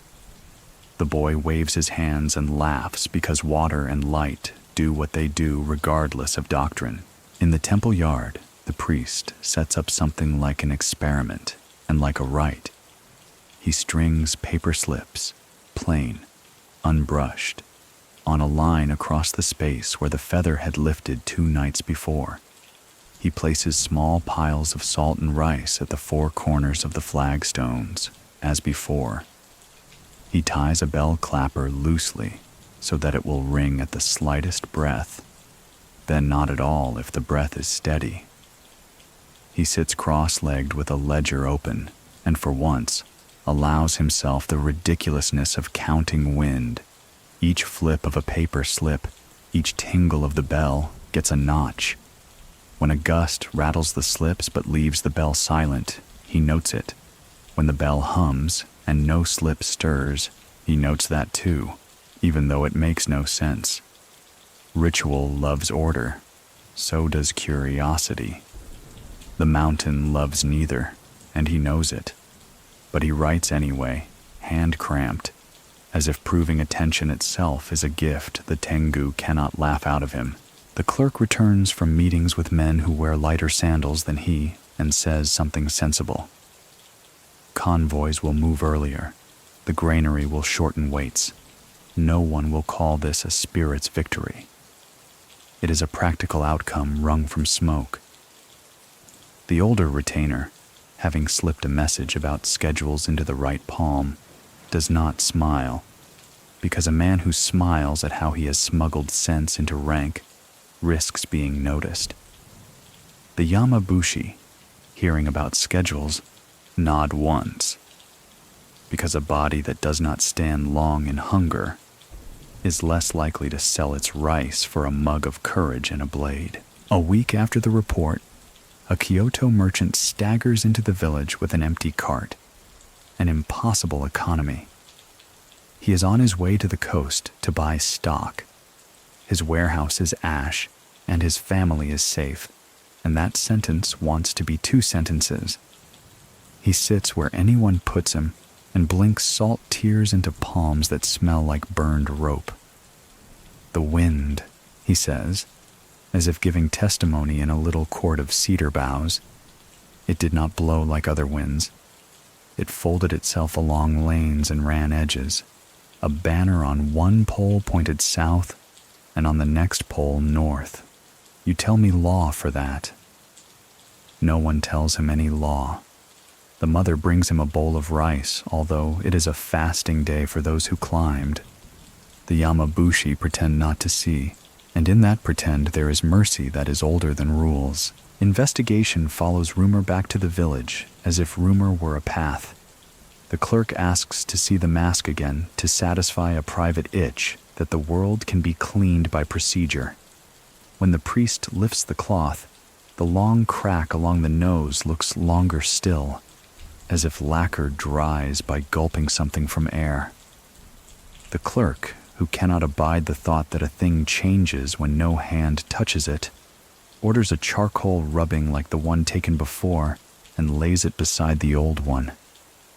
The difference is slight, but not nothing. The Yamabushi tilt their heads. The mother of the child says plainly, It breaks when we refuse to be broken. The clerk writes, progress in angular hand, because progress is a word that pleases superiors. There is a different kind of investigation practiced in the edges of belief. An elder, the one who knows which weeds can be boiled into poultice and which into sleep, takes a pinch of ash from the altar brazier and mixes it with salt and a ribbon of water into a paste. She dabs it on foreheads and door sills to measure the bite of the air, she says. What she means is to tell fear it has been seen.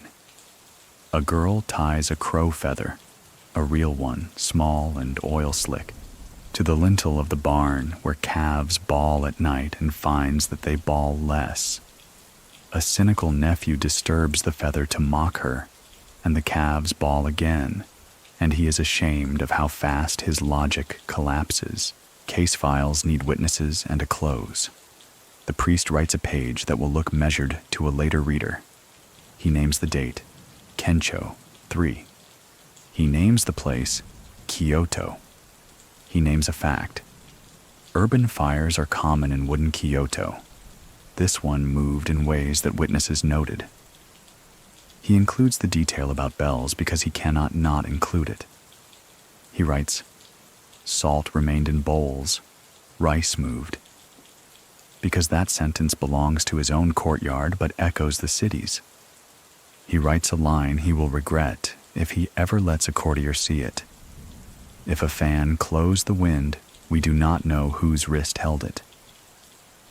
He draws a small circle in the margin beside that line and leaves it empty. The first summit feeling arrives not with trumpet, but with a pressure change, in chests, in sky. For weeks they had been batted like beads on a string by tokens and gusts. Now the legend has stepped into the ledger, and the village feels itself suddenly standing on a ridge between story and record. The Yamabushi sense that too. They spend less breath on destruction and more on steadiness. The clerk, to his credit, orders more watch at the granary and fewer speeches about demons in front of men with empty bowls. A scholar passing through on his way to Kamakura, thin, with the distant voice of men who read at night by oil and forget to swallow, hears the talk and contributes the only thing he knows how to contribute. There is an old Chinese line, he says, about the Tengu, heaven's dog, that eats the sun. Eclipses became household fear through poetry and then through calendars. Our words for forces are inherited. Dog, bird, man. The face changes. The function, a way to tell the world it has surprised us, doesn't. He is pleased with the neatness of that remark and is careful not to ask to see the mask. He understands that some neatnesses are brittle. Night lowers on the first rain since the report, a soft one that looks like mercy. The bell hums once, no crack, just a finger drawn along a rim without touching. The eclipse child wakes and does not cry. The priest sits on the steps with his ledger open and the line about the wrist with the fan staring up at him as if the characters had grown eyes. He thinks of Yoshitsune again, of Sojobo on Kurama, of patrons who are teachers and mockers both, of Kinuamon advising the law about schedules, of bells that learn how to split, of a mask taking on a crack as if discovering a wrinkle of expression. He wonders, and this is the kind of wondering he will not put in any book, if the first summit of their season is not the most visible event, but the decision to say out loud, to themselves and to their paper, that they do not know. He closes the ledger, and the sound is small and lovely, like a box settling after being packed well. Beyond the eaves, above the cedar line, something tilts its head at the village and listens to how people sit with not knowing. The wind tightens and relaxes like a muscle in sleep. A rope creaks. A crow, late to roost, flaps across the sky and vanishes as if folded into the dark by a patient hand. The fire of Kyoto fades into memory, but memory does not ease the wound. In its place grows another anxiety, softer yet persistent: how to heal those touched by the Tengu's breath.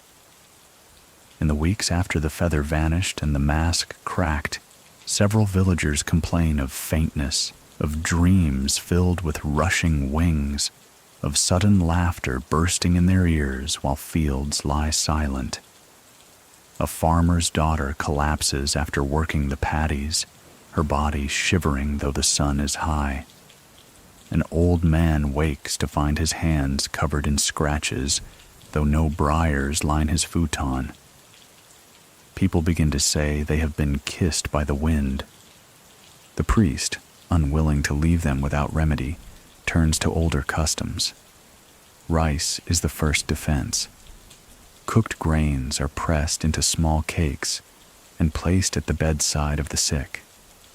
The belief is simple.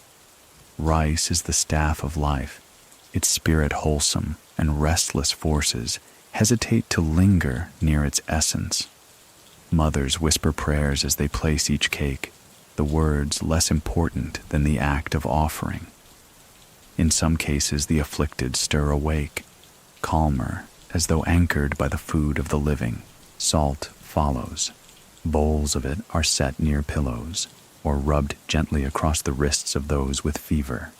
Salt is said to draw out corruption, to tether the wandering soul back into its vessel. One tale insists that if salt remains unmelted overnight, the patient will rise by morning. If the salt crusts, the spirit has tasted it, and the affliction lingers. The villagers test this, watching bowls at dawn, debating whether dampness comes from dew or from the breath of unseen visitors. Other cures emerge. A Yamabushi prescribes burning mugwort, its bitter smoke said to repel anything with wings. He waves the bundle around a coughing child, chanting until the boy quiets. Another monk teaches a charm of rice and sake poured together in offering bowls, the mixture meant to please spirits enough that they depart without mischief. Skeptics scoff, but families cling to whatever relief they can hold. The eclipse child becomes a quiet focus of fear and fascination. His mother claims he thrives, laughing at shadows and falling into deep sleep when the temple bell hums. Yet some whisper that he is untouched precisely because he belongs to the spirits. The Tengu care for their own, an elder mutters. The priest hushes such talk, warning that words can wound more sharply than claws. Still, he watches the boy carefully, noting how his cries sometimes mimic the fluting call of a reed pipe. From Kyoto come further accounts. Survivors of the Great Fire report lingering ailments. A woman insists her hearing has never returned since the night of the roaring wind. A carpenter claims his arms tremble whenever he lifts a tool, as if the gust still rattles his bones. These afflictions spread through rumor faster than flame, reinforcing the notion that Tengu breath carries sickness. Physicians argue of fatigue and smoke inhalation, but villagers cling to the older explanations. Spirits mock the proud by leaving them frail. Remedies grow elaborate. Families hang strips of mulberry bark over doors, believing its fibers catch wandering breaths. Children wear cords of red thread around their ankles, the color a signal of life too bright to be stolen. The blacksmith forges small iron charms shaped like beaks, worn as pendants to bite back against Tengu influence. Each cure mixes fear with creativity, desperation with faith. One night, the afflicted farmer's daughter stirs from her fever. Her eyes open wide, and she whispers that a red-faced man bent over her bed. Nose long, eyes bright, breath hot, as forge fire. He smiled, she says, then vanished when the lamp was lit. Her recovery the next morning convinces some that the spirit left her willingly after the offerings of rice and salt. Others insist the visit proves she was claimed and returned only because she was not ready to be kept. The priest records the event carefully. Remedies attempted: rice, salt, smoke. Effect: uncertain. Spirits may withdraw when acknowledged. Cure or reprieve: unknown. His hand shakes slightly as he writes the final word: unknown. At dawn, the bowls of salt at her bedside are found hardened into a single mass, crusted white as stone. The villagers stare. One asks aloud, "If the salt is eaten, who has tasted it?" The question lingers like smoke. Whatever the truth, the village believes they have glimpsed the cure logic of the Tengu, that to offer life's simplest gifts, grain, salt, breath of herbs, is to speak in a language the spirits cannot mock, only answer. And so the rites continue, small yet steadfast, every household arranging bowls and smoke, trusting that humble offerings might stand against wings of storm. The remedies calm fear only for a while. Soon, the Yamabushi bring a new concern. Scattered reports of manuals appearing across the provinces, scrolls copied in haste, traded among temples, passed hand to hand like charms themselves. They are not sutras in the strict sense, but instructions, warnings, observations, half prayers stitched to half tactics. To some they are guidance, to others, provocation. In the dim lantern light of the temple hall, one such scroll is unrolled upon the tatami for the villagers to see. The ink is hurried, the brush uneven, yet the words strike with precision. Should a Tengu intrude upon the sacred hall, it begins. Strike first at the wings. A feathered fan may summon storm, but a broken shaft leaves only man. Another line prescribes: burn pine needles upon brazier. Their smoke sears the eyes of arrogant ones. Marginal notes written by a second hand warn: do not answer laughter with anger, lest the wind double back. These scrolls are said to have spread after the Kyoto fire. Monks who saw lamps snuffed and bells cracked wrote feverishly, fearful that temples elsewhere might suffer the same. Already, copies are rumored to rest in Kamakura, in Nara, even in remote provinces. What had been stories traded by elders are now codified, given authority by ink and seal. The clerk, of course, distrusts the whole genre. He declares the scrolls dangerous, accusing monks of fanning superstition. A manual against smoke is smoke, he scoffs.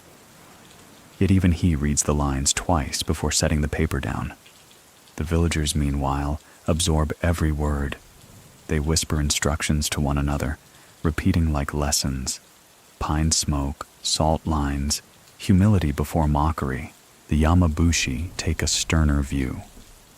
To them, these manuals confirm what they have long said: that the mountains must be approached with discipline, not indulgence.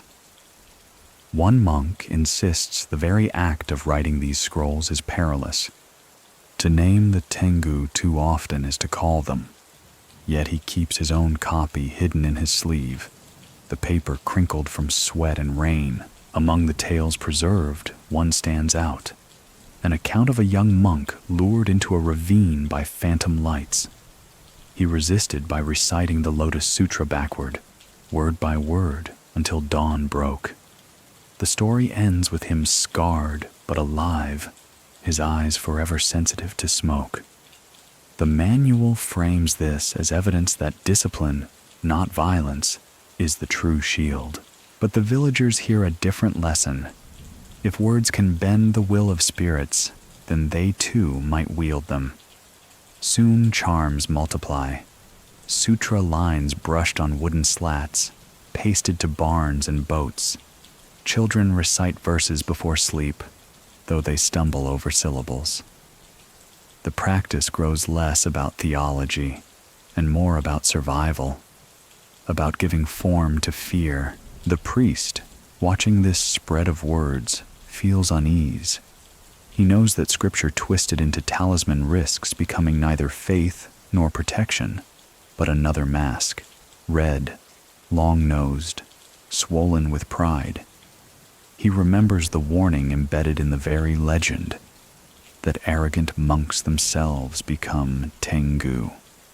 By writing too many manuals, are they not carving new masks for themselves? One night, the eclipse child lies awake, eyes wide. His mother hushes him with a lullaby, but his hand waves as though tracing characters in the air. The priest sees this and cannot shake the thought.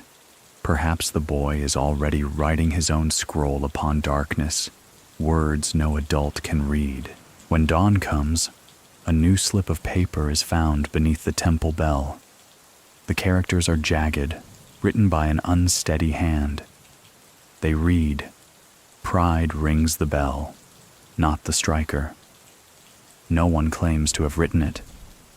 The clerk insists it is a prank. The Yamabushi whisper that it may be instruction delivered from beyond. The manuals continue to spread, whether by monk's brush or spirit's hand. And with each new line, the villagers feel both safer and more entangled. The words meant to protect also bind, weaving them deeper into the very net cast by the Tengu. The shogunate in Kamakura does not ignore smoke forever. Word of the Kyoto fire, of bandits claiming mountain winds, of villagers reporting feathers and laughter.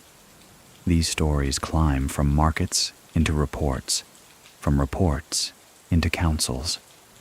At last, an imperial envoy rides out bearing an edict written in neat black strokes.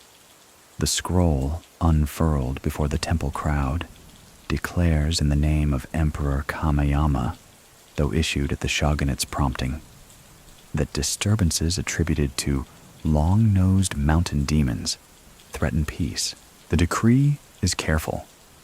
It does not call the Tengu real. Instead, it names them delusions that unsettle the people and diminish respect for law. It commands priests to calm such fears through proper ritual, forbids traveling storytellers from spreading tales that confuse the ignorant, and warns magistrates to punish any who exploit belief for rebellion. Behind its words lies anxiety. If villagers can be swayed by whispers of spirits, they might also be swayed against authority. For the villagers, the decree is a double-edged gift. On one hand, it acknowledges their plight. On the other, it forbids them from speaking of it too freely. To claim a Tengu sighting now risks punishment as rumor-mongering. Yet the very existence of the edict proves that those in high seats cannot dismiss the tales entirely. "Why forbid?" one elder mutters. "If there is nothing to forbid." The Yamabushi take the decree as challenge. They insist the court fears not spirits, but loss of control. To them, the Tengu are not delusions, but reminders that mountains cannot be owned. They redouble their austerities, chanting on the ridges until voices crack, as though to prove their authority is greater than any edict. The clerk reads the decree with relief. Here, at last, is written law that confirms his posture. Superstition, he declares, is rebellion of the mind. Order will be kept. But when the mask on the temple stand shifts slightly in the night, its crack along the nose deepening though no hand touched it, he chooses not to report the detail. Some truths are too inconvenient for scrolls. Imperial decrees have weight beyond parchment. Traveling storytellers grow cautious, trimming their tales. Where once they spoke openly of red-faced spirits, now they cloak them in allegory. A warrior whose pride swells until his nose lengthens. A monk who flies too close to heaven and falls in feathers. Children learn to hear the forbidden name hidden in the story, though the teller never speaks it. The silence sharpens the legend more than speech ever did. In Kyoto, scribes begin writing manuals with careful euphemisms. Mountain disturbances, unseasonable winds, red-visaged beings. The avoidance convinces no one. The people still say Tengu in their homes, whispering it like a charm. The more officials forbid, the more the word burns on the tongue. One night, the priest dreams of the decree itself as a mask, long-nosed, lacquered, eyes ink black. It speaks in the voice of both emperor and Tengu, laughing that law is another form of pride. He wakes with sweat on his neck and a crack of thunder rolling over the cedar. By dawn, the decree is nailed to the temple gate for all to read. Rain streaks its ink, but the villagers know the words by heart already. They obey outwardly, yet in their homes they scatter salt, burn pine, whisper sutras, and hang charms, just as before. Edicts may silence voices, but they cannot silence fear. The mask waits on its stand, cracked but gleaming. The decree hangs outside, stern and dripping. Between them stands the village, caught between two authorities, one of law, one of storm, and uncertain which will claim them first. The ink on the imperial decree is hardly dry before whispers take a new shape.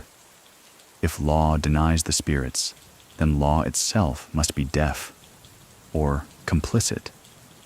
Bandits seize this opportunity. In the cedar gullies where Kinuemon's men once hid, stories grow that Tengu now bless rebels with swifter feet, sharper eyes, and winds that cloak escape. What began as rumor seeps into rebellion. Travelers returning from the Kiso Valley bring tales of outlaws who descend upon convoys like gusts, silent until the last moment, then scattering rice sacks across the road as if they had been plucked by invisible hands. They fly, one merchant swears, not on wings, but on winds that bear them where no horse could run. Others claim these men boast openly of Tengu patrons, invoking the name as shield against punishment. The shogunate cannot ignore such defiance, yet to acknowledge it outright is to admit the legend has teeth. So proclamations are worded carefully. Arrogant thieves, they read, who style themselves servants of mountain demons. Still, soldiers mutter uneasily when patrol banners snap against sudden gales. A retainer from Musashi province records that arrows shot uphill fell back upon their archers as if turned in flight. His note is tucked away in a private diary, never shown to superiors. In the village, Kinuemon's name is spoken again. Some say he has vanished, swallowed by the mountains. Others whisper he has become more than man, taught by a Tengu elder whose fan can cleave storms. The eclipse child's mother hears this and presses her son closer, as if the wind itself might try to claim him as a pupil. The Yamabushi, furious that their discipline is now mocked by outlaws, respond with louder rites. They march in file along the ridge, conch shells blasting until valleys shake. The Tengu do not belong to thieves, they cry. Yet their very insistence betrays fear. Perhaps the mountains are less loyal to ascetics than to those who defy courts and kings. The priest, caught between decree and legend, writes cautiously in the ledger. Reports increase of Tengu invoked as patrons of rebellion. Whether spirit or story, their name gives cover to the discontented. He adds no judgment. In an age when famine nips at stores and levies grow heavier, the people need little excuse to imagine powers greater than law siding with them. One evening, as dusk bruises the sky, villagers hear shouting from the east road. A patrol of foot soldiers stumbles into the square, armor scraped, faces pale. Their captain demands water, then blurts a tale. Ambushed near the ravine, they swore the enemy dissolved into mist. One soldier insists he saw a long-nosed figure standing on a boulder, fanning the air until horses reared and men fled. His comrades silence him, but the words are already seeds in the villagers' minds. The clerk attempts to restore order. He declares the report exaggeration, blames poor discipline, warns against spreading bandit fables. But even as he speaks, the torches flicker in a wind that should not have reached the courtyard. The villagers exchange looks, knowing that words alone cannot steady the air. From that night on, youths begin to carve crude masks from pine wood, painting them red with berry dye, noses exaggerated. They wear them in fields, half in jest, half in defiance. If the mountain lends power to rebels, they say, then let us learn its laughter too. The priest rebukes them gently, warning that pride wears masks until they become faces. Yet he sees in their play a dangerous truth. Tengu, once feared, are now invoked as allies in resistance. Law thunders from Kamakura. Roving bands are branded akuto, evil doers, punishable by death without trial. Still, the winds rise in valleys where patrols march, and still feathers are found after skirmishes. Whether left by birds or spirits, each feather is read as a signature. Thus, the legend shifts. No longer only terror in the night, the Tengu become banners for those who resist authority. Spirits or symbols, their wings beat alongside rebels in cedar shadows, mocking both monks and magistrates alike. Summer of 1284 settles heavy on Kamakura. The city hums with the clatter of hooves on stone and the crackle of banners in the sea wind. But rumor moves faster than patrols. Something has been seen above the shogunate's very walls. It begins with a guard on night watch. He swears that while lanterns guttered along the ramparts, a shadow passed across the moon, broad-winged, long-nosed, tilting against the wind without effort. He calls out, but by the time others look, the sky is empty. For 3 nights, the story repeats. Some guards speak of multiple shapes, others of laughter carried on sea gusts. By the 4th night, whispers race through barracks and market stalls alike. The Tengu have flown over Kamakura. Officials try to smother the tale. The shogunate, still mourning the death of Regent Hojo Tokamune that same year, cannot risk a story of spirits challenging authority in its own seat. A clerk records the sightings as wild birds confused by moonlight. But the people of Kamakura mutter differently. To them, the Tengu's appearance in the capital is not confusion, but confrontation. In the village, word arrives on the breath of a merchant who trades rice for lacquerware. He speaks of lanterns blown out in the shogun's compound, of retainers clutching amulets while denying anything unusual. If they circle Kamakura, the merchant whispers, what village is safe? His tale shakes even the clerk, though he masks it with irritation.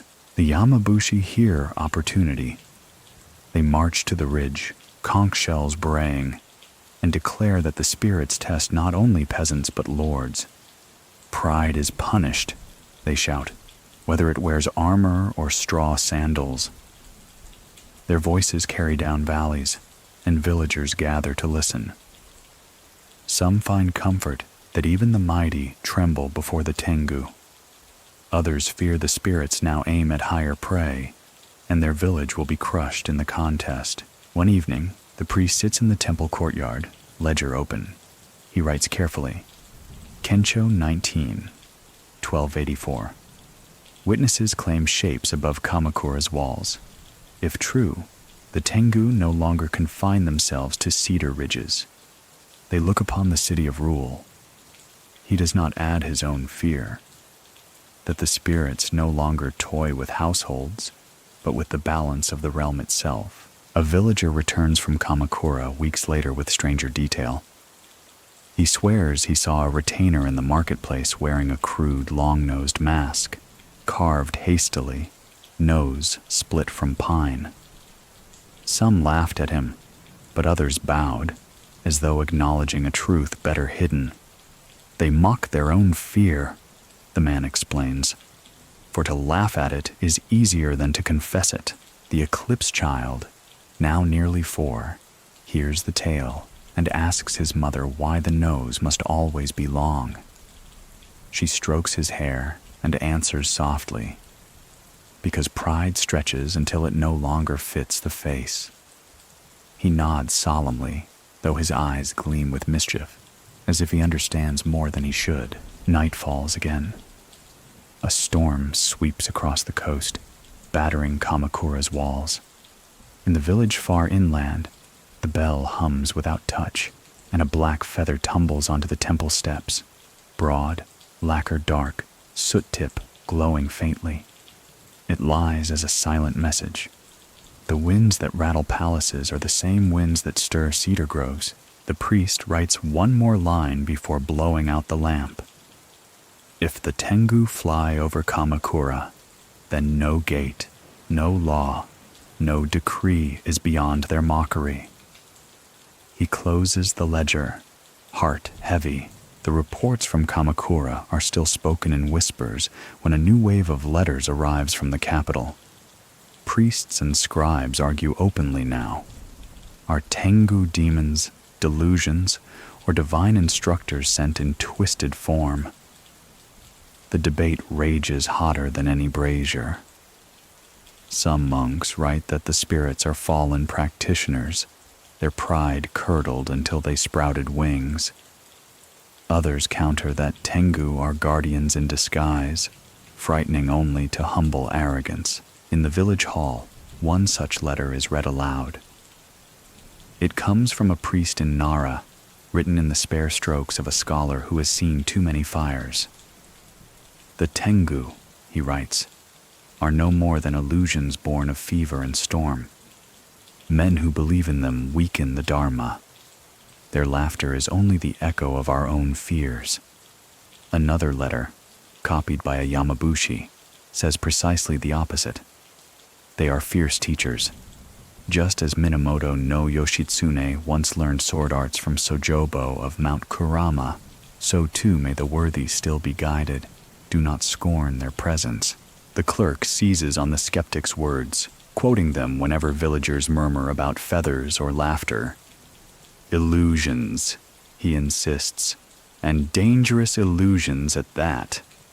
He threatens fines for rumor-mongers, though his hand shakes when a sudden wind scatters his scrolls across the courtyard. The Yamabushi, meanwhile, recite the other letters like scripture, proclaiming that the Tengu reveal themselves only to test resolve. Their conch shells thunder in protest of official denials. Caught between, the villagers grow restless. Some turn quietly to skepticism, telling themselves that fevers, smoke, and fear explain everything. Others cling to the opposite view. The Tengu punishment is real, and every failed harvest or illness is their doing. The eclipse child, now a sturdy boy, listens to both sides. One evening, he asks, "If they are illusions, why do we find feathers?" His mother has no answer. The priest wrestles with the letters long into the night. He remembers the Kyoto fire, the cracked bells, the feather on the altar that no crow could have dropped. He also remembers the law's decree, commanding priests to soothe the people with reason. He copies both kinds of letters into his ledger, side by side, unwilling to silence either. Above one he writes, "Authority denies." Above the other, "Tradition affirms." He leaves space between them, as if waiting for the mountain itself to fill the gap. By midsummer, the debate spreads beyond temples into the street. In Kamakura, travelers report heated exchanges between clerks and monks. A group of Yamabushi blow their conchis outside a magistrate's hall, insisting that the court itself has lost humility. Scribes, red-faced, reply that such cries are rebellion dressed as ritual. The clash grows so sharp that soldiers are summoned to disperse the gathering. Yet as the men march, a sudden gust scatters dust in their eyes, and laughter echoes faint across the tiles. Witnesses say even the most skeptical clerks hurried indoors. The villagers hear this with awe. For them, the incident proves that authority itself now trembles at the edge of belief. If monks and magistrates cannot agree, how can farmers know where safety lies? Some choose to double their protections. More salt, more charms, more pine smoke rising nightly. Others grow silent, afraid even to speak the spirit's name. The priest writes his starkest line yet. Many people still think that Tengu are nothing but delusions, yet others swear they are guides. The quarrel is endless. So what do you think? He leaves the question open in the ledger, not for himself, but for anyone who will read after him. That night, the bell hums again. Some say it is only wind. Others insist it is the sound of spirits laughing at both sides of the argument, pleased that humans quarrel while the mountains keep their secrets. Autumn mists roll down the valleys, heavy with the scent of damp leaves and chestnut husks. It is in this softened air that a lone pilgrim arrives, barefoot, robe patched, staff worn to a sliver. His hair is streaked with silver, though his face is not old, and his eyes carry the faraway brightness of one who has walked long with silence as his companion. He bows at the torii, then at the temple gate, and finally, before the cracked-nosed mask on its stand. The villagers gather quickly, for wanderers bring both stories and omens. The pilgrim introduces himself only as Ryanen, a seeker without temple, guided by dreams. He asks leave to stay a night. The priest grants it, though he watches closely. Strangers who appear when winds shift often carry more than their own burdens. At supper, Ryonen tells his tale. He had set out from Shinano province, intending pilgrimage to Ise. Yet on a mountain pass, he says, he was caught in a storm. Clouds pressed so low he could not see his feet. Then, a figure emerged, tall, red-faced, with a nose like a branch, robe white as mist. I feared, Ryanen admits, yet he raised no weapon. He lifted a fan of feathers and pointed east. The storm broke a moment, and I saw the path. When I turned to thank him, he was gone, the villagers murmur. Some clasp prayer beads tighter, others exchange looks of awe. The Yamabushi shift uneasily, for his description is too precise, too close to the stories they half claim and half dread. The clerk scoffs, muttering that mist and fatigue breed hallucinations. But even he cannot hide how his eyes flick toward the mask, as if measuring nose against tail. The pilgrim continues. Afterward, he felt compelled to change his course, walking not to Ise, but to wherever the wind led him. He followed ravens, streams, and strange laughter on the air. All paths, he says, pointed here. I do not know why, he tells the priest, only that the mountain spirit wished me to see this place. That night, Ryanen sleeps in the temple hall. The villagers whisper outside, torn between hope and dread. If the Tengu guide travelers, perhaps they can also guide the village. Yet to be chosen by spirits is not always blessing. It can be a claim. At dawn, Ryanan rises before the bell. He walks to the cedar grove, staff clicking softly. A boy follows in secret. The eclipse child, curious beyond restraint. Hidden among ferns, he watches as the pilgrim kneels and spreads his palms to the earth. "Guide me again," Ryanan whispers to the mist. For a long moment, nothing stirs. Then the child swears he sees a shadow pass between trees. Not man, not bird, but something winged, leaning on the air as if it were stone. The pilgrim bows deeply, though no one stands before him. Later, when asked why he bowed, Ryanan only smiles. "Because the mountain was watching," he says. He leaves that same afternoon, staff tapping down the road, disappearing as suddenly as he came. The boy tells his mother what he saw. She hushes him quickly, but his words spread.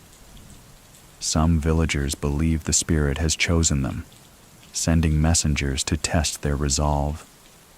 Others fear the opposite, that they have been marked, drawn into a story too great to refuse. The priest writes in his ledger, "A pilgrim claims guidance by Tengu in storm. A child swears to shadow in cedar. If true, then the spirits choose whom they will, monk or thief, traveler or child. Choice is not ours." He closes the book with trembling hands. That evening, as mist settles once more, the bell hums a low note, not warning, not mocking, only present. The villagers listen in silence. None speak, but all think the same. The mountains have sent a guide. Whether for salvation or for ruin, none can yet tell. Winter descends early that year.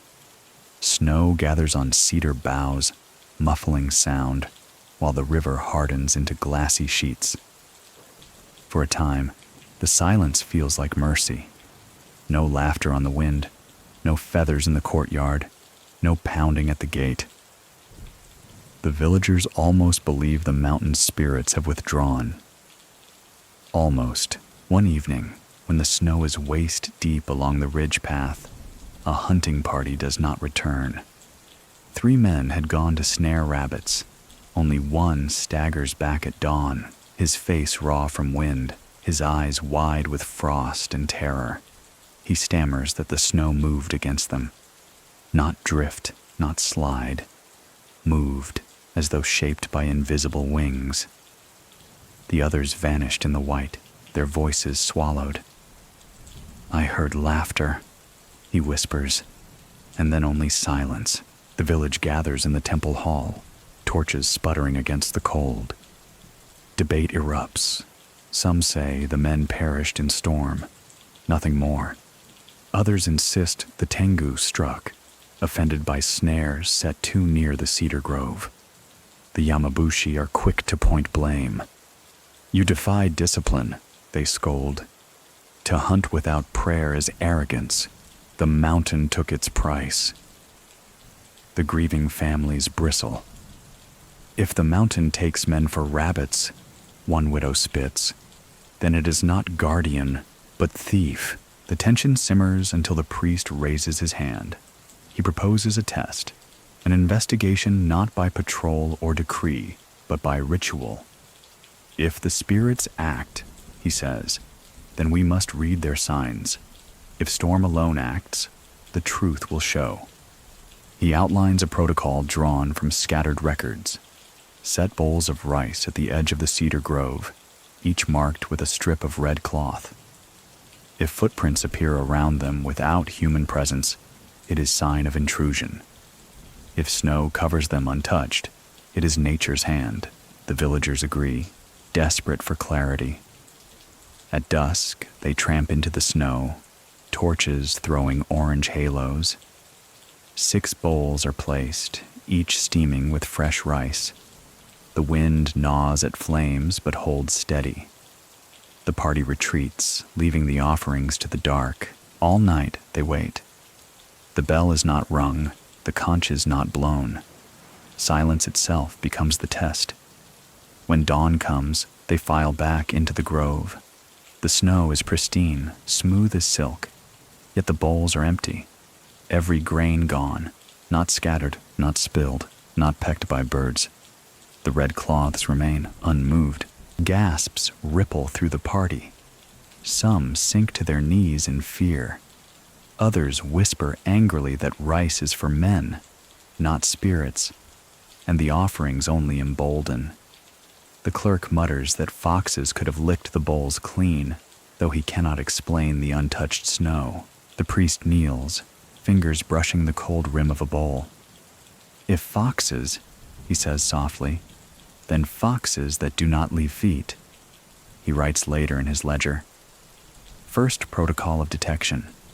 Rice placed in 6 bowls, snow untouched, rice gone.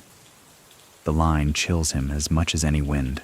That night, households double their protections. More salt at doors, more charms on beams. The Yamabushi fast and pour cold water over their heads, daring the spirits to test their endurance. The villagers, though less austere, keep lamps burning until dawn, oil stores dwindling quickly. Children are told not to step outside after dark. The eclipsed child, now old enough to walk steady, presses his face to the frost on the window. He whispers, "They were hungry." His mother shudders and pulls him away, but the words echo in the hall. The spirits do not only test, they feed. The winter deepens, each night a little longer, each silence heavier. The villagers wait for the next sign, wondering not if but when the Tengu will return.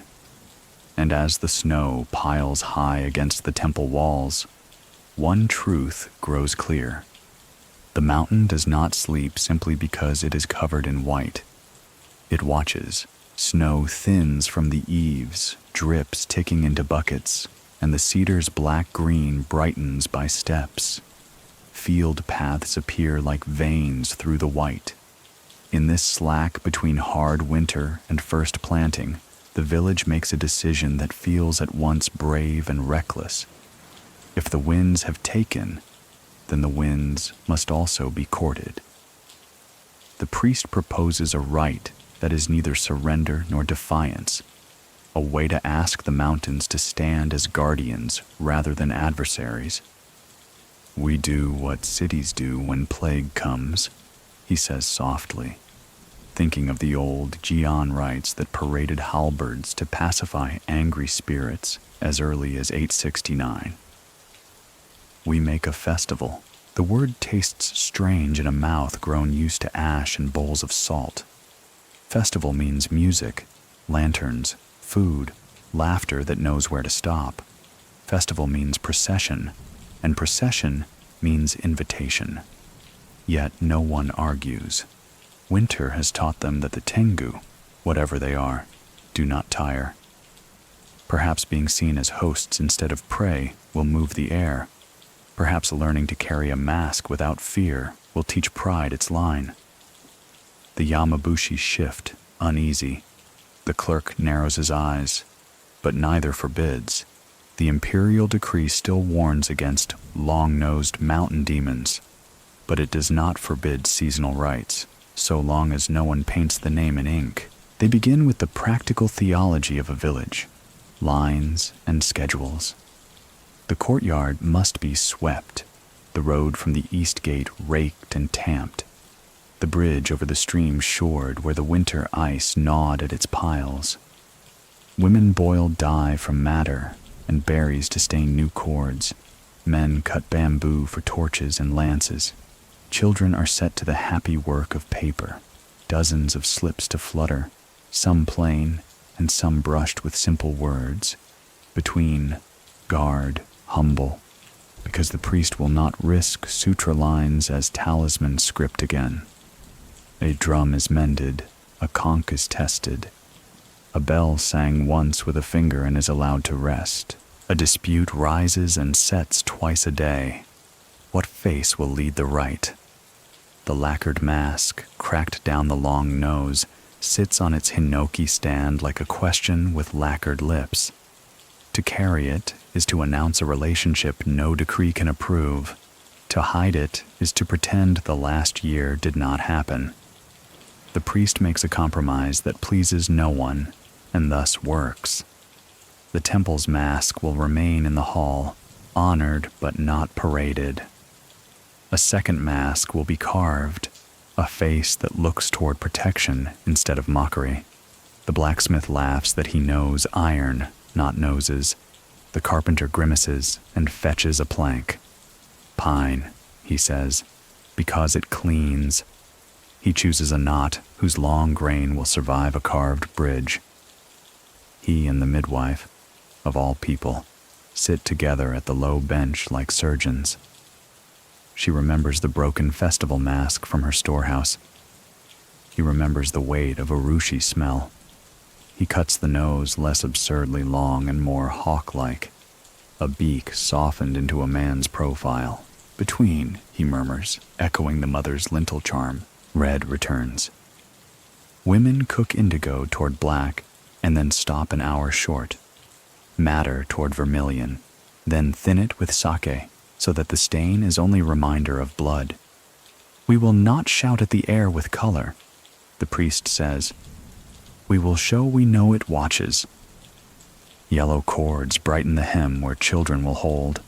A feather fan is made, hachiwa, not of rare hawk, but of crow feathers gathered from fields, bound to a rib of split bamboo. Crows are envoys, an elder says.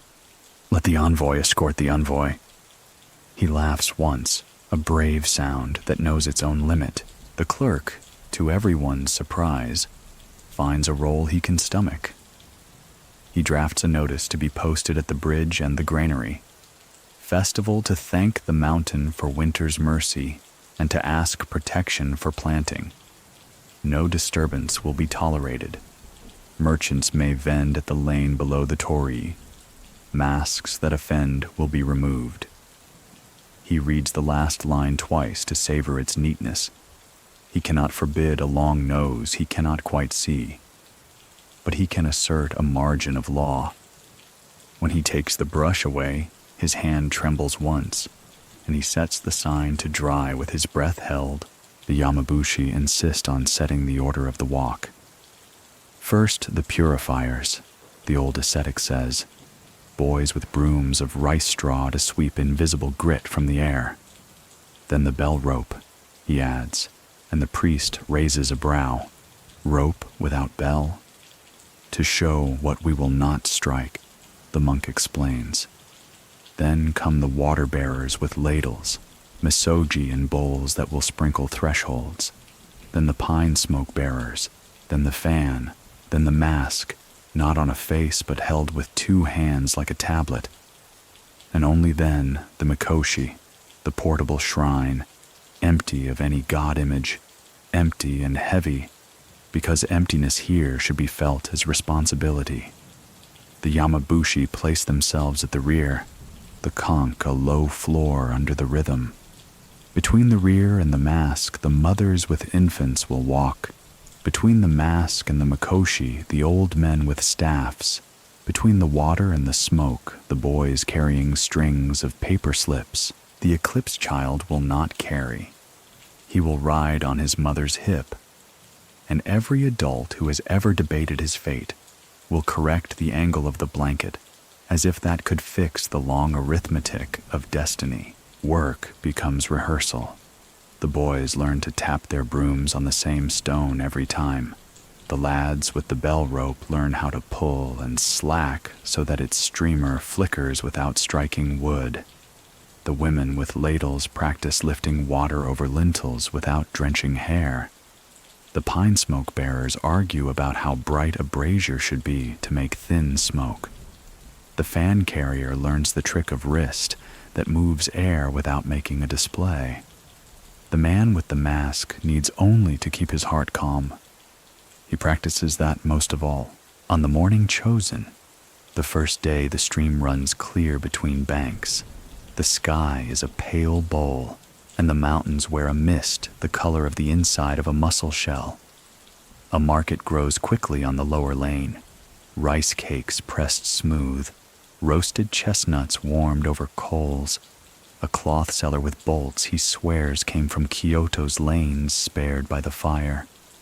A troupe of sarugaku players arrives, men with drums and quick feet who pitch their casual theater wherever crowds gather. They bring simple masks, comic, fox, godling, and one of them a red-nosed face. The clerk begins a speech about masks that offend, then bites his tongue and asks instead what story they plan to tell. The fool who learns not to boast? The leader grins. He grows a long nose by bragging, then, snap, learns to bow. The clerk allows it with a gesture that will look like magnanimity in his next report. The procession forms at the gate. The brooms beat time. The rope waves. The water sings off ladle lips. Smoke threads upward. The fan breathes. When the pine brazier passes the temple steps, the bell hums once, not struck, only pleased. The mothers lift children without thinking. The men with staffs stand taller. Even the clerk shifts the weight of his seal pouch as if it mattered to the wind. The mikoshi steps forward, 4 men at its poles, the beam of weight settling on their shoulders like fact. Down the lane they move, not into the market first, but toward the cedar grove. We will greet the mountain first, the priest had said, and the line agreed without debate. The midwife walks beside the mask bearer, one hand hovering near the edge as if she could steady a lacquered thought. The eclipse child leans out and back. His mother pulls him in and kisses his hair. The Yamabushi's conch keeps the line from noticing where their feet find pride and where humility. At the grove, the rope, Shimenawa, still sags where the old monk tied it months ago to mark a disturbance. The paper streamers, shied, flit. The first boy sweeps. The second sweeps. The bell rope waves. The ladles lift. Smoke calls to resin. The fan lifts air. The mask is raised to the level of a face without being worn. The priest steps forward and speaks so softly that only those nearest hear. You stood like a gate, and we struck our fear against you. If there is teaching in you, teach us order. If there is hunger in you, teach us measure. We ask to be neighbors. He does not say Tengu.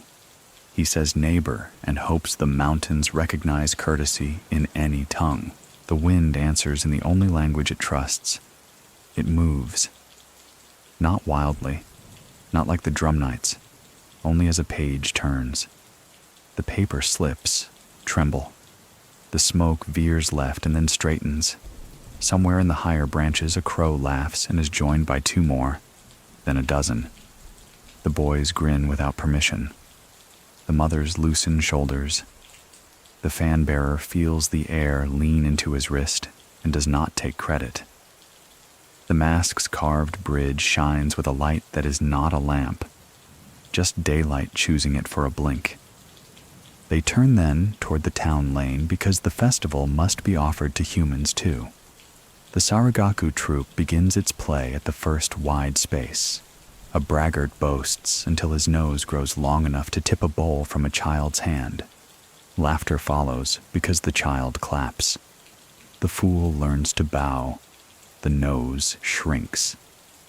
The troupe's drummer finds a rhythm that sounds enough like the old midnight drum to please memory, and enough like a dance to soothe it. The clerk watches with a tension on his mouth that splits into a smile only when he catches himself. If he had been asked before, he would have predicted that laughing at long noses would embolden spirits. Watching, he sees something else. People learn to point at pride and set it down without shame. The mikoshi rests beside the well to let shoulders breathe. Old Yamamoto, who once saw a white-robed figure point with a feathered fan through mist, stands near the poles and places his palm on the beam. "Light," he says, astonished. "Lighter than wood." The bearers agree that for a breath the weight had lifted a hand's width, the way a boat finds it easier to move once it finally decides on a direction. They do not turn their heads up to thank anyone. They do not nod any farther than politeness requires. They simply step again and find the street easier. By afternoon, the festival has done what festivals do, turned need into pattern. Shops set out sweets. Children trade paper crows for combs.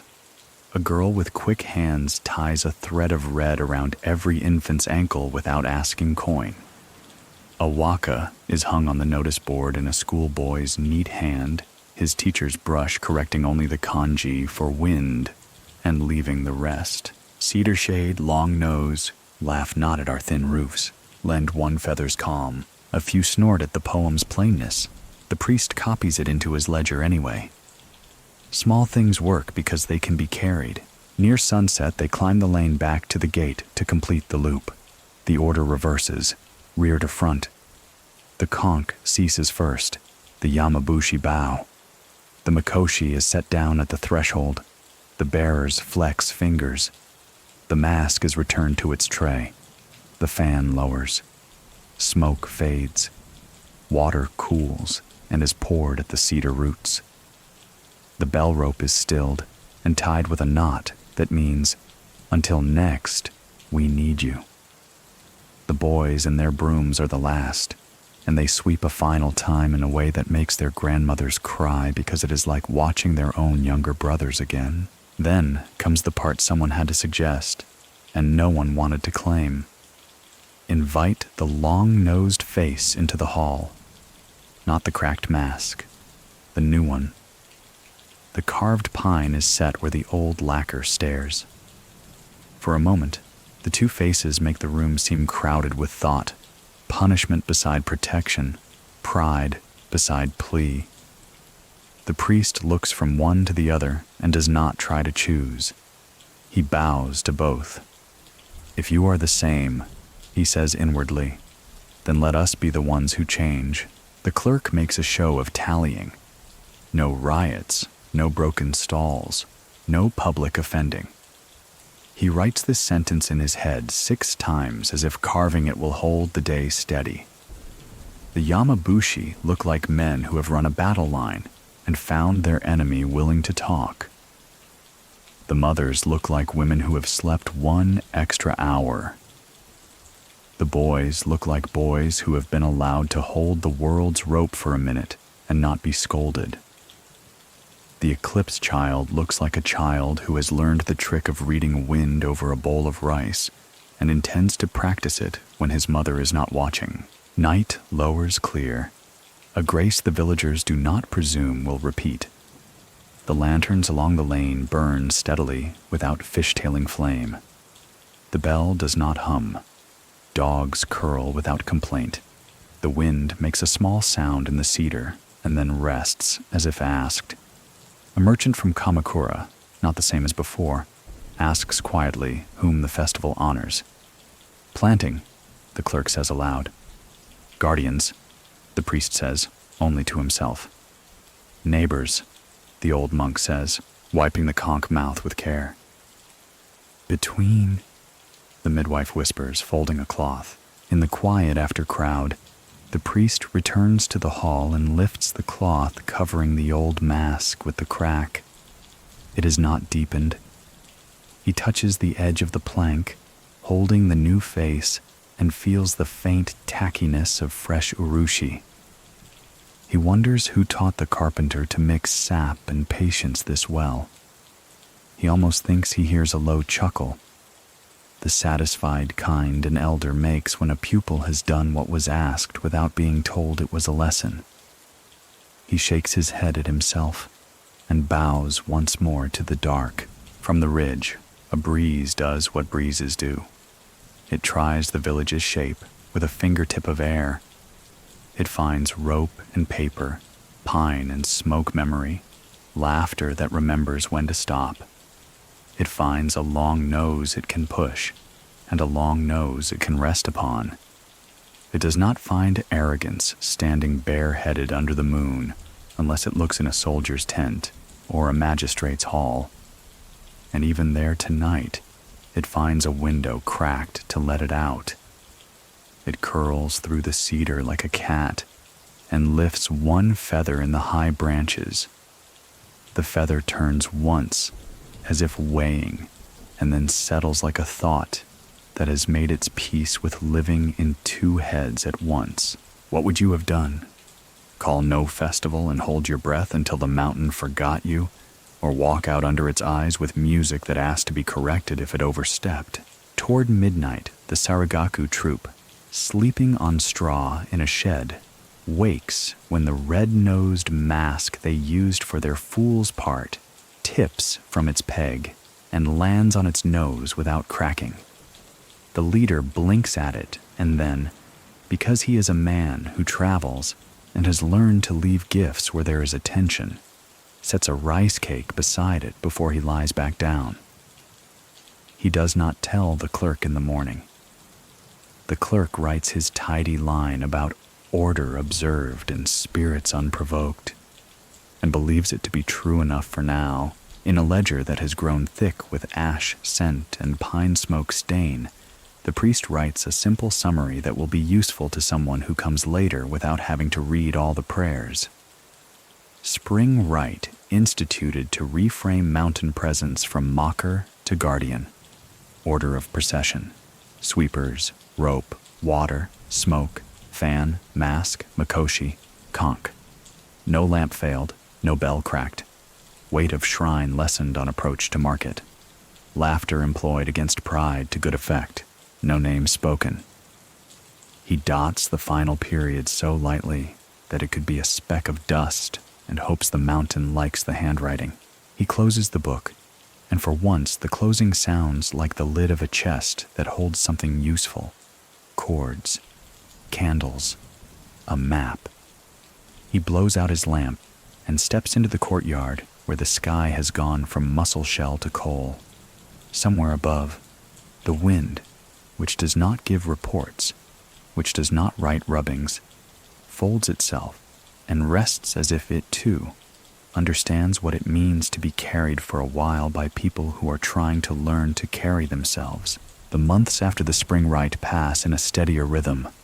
Crops sprout, rice shoots root firm, and for once, the wind does not shred the paddies before they mature. Families begin to speak of that festival as if it were a hinge on which the village turned. Yet beyond the cedar line, unease grows. Merchants from Kyoto arrive with troubling tidings. There, Tengu are no longer spoken of only in fear. Instead, their likenesses begin to appear in woodblock sketches and on painted screens. Artists in the capital have discovered that long noses sell well. They amuse, one merchant chuckles, unrolling a screen that shows crimson-faced spirits in comic poses, juggling priests' hats, dancing clumsily with feather fans, toppling stools at taverns. Children laugh, pointing at the pictures. Adults chuckle too, though uneasily. The Yamabushi fume. To them, the prince mock sacred danger, turning spirits of storm into carnival jesters. To laugh wrongly, one insists, is to court punishment. Pride hides in ridicule as well as arrogance. They smash one sketch beneath a staff, though the merchant shrugs. He has already sold 10 more in the city. Even in Kamakura, tales of the Tengu shift. Some ballads sung by wandering performers no longer tremble with fear but tease. A minstrel sings of a warrior who grows a nose so long he cannot bow before his lord, and the crowd roars with laughter. Yet behind that humor lies defiance. In a world where law cracks down harshly, mocking pride through masks offers a safer rebellion than blades.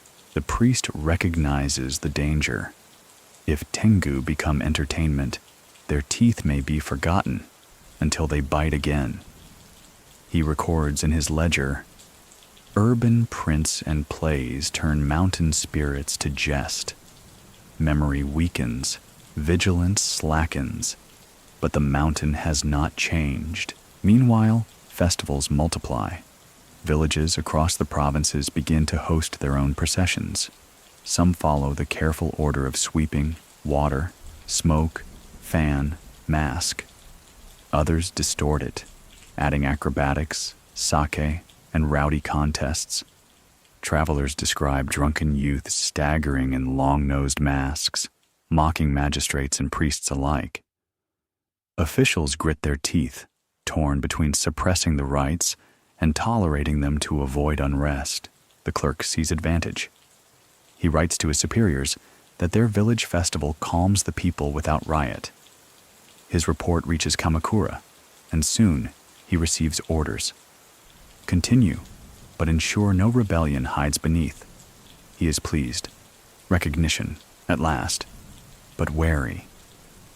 A festival tolerated by law may quickly become a festival owned by law. The villagers feel the shift in mood. Their rite of humility risks being drowned by laughter from cities that treat Tengu as jesters. Children begin to play at long noses in the lane, daring each other to cackle like spirits.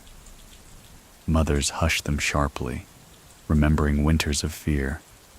But memory thins with each harvest that passes without storm. One evening, the eclipse child sits by the bell, tracing his finger along its rim. He asks, if people laugh at them, will they laugh back harder? His mother does not answer, but the priest, overhearing, shivers, for he has seen how quickly pride returns once fear fades. Weeks later, a scroll arrives from Nara, reporting a sudden gale that tore through a temple roof during a festival.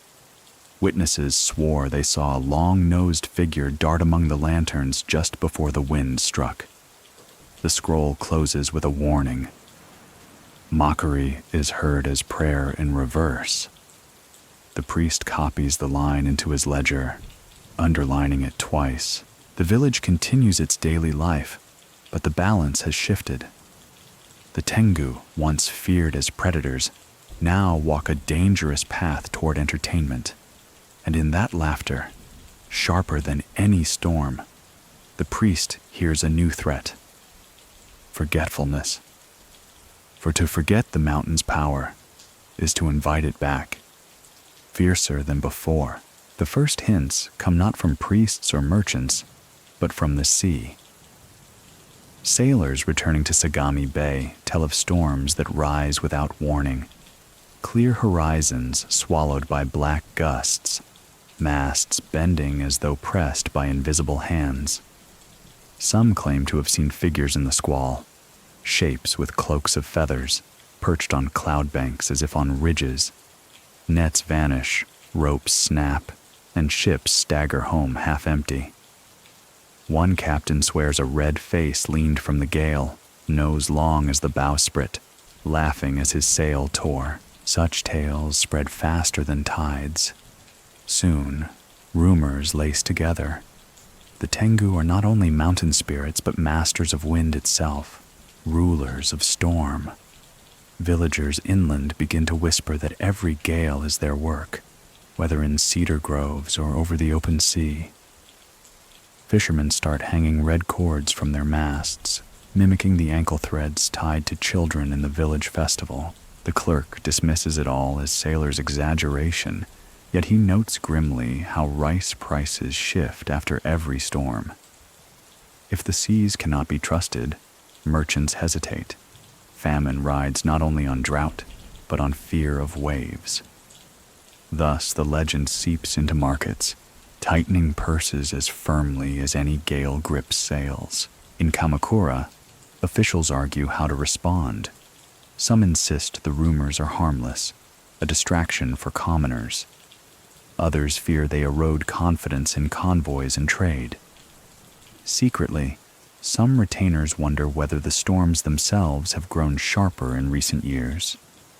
A few even admit, in hushed tones, that prayers to Hachiman or Benzaiten no longer suffice, and perhaps a nod to the mountain spirits is necessary.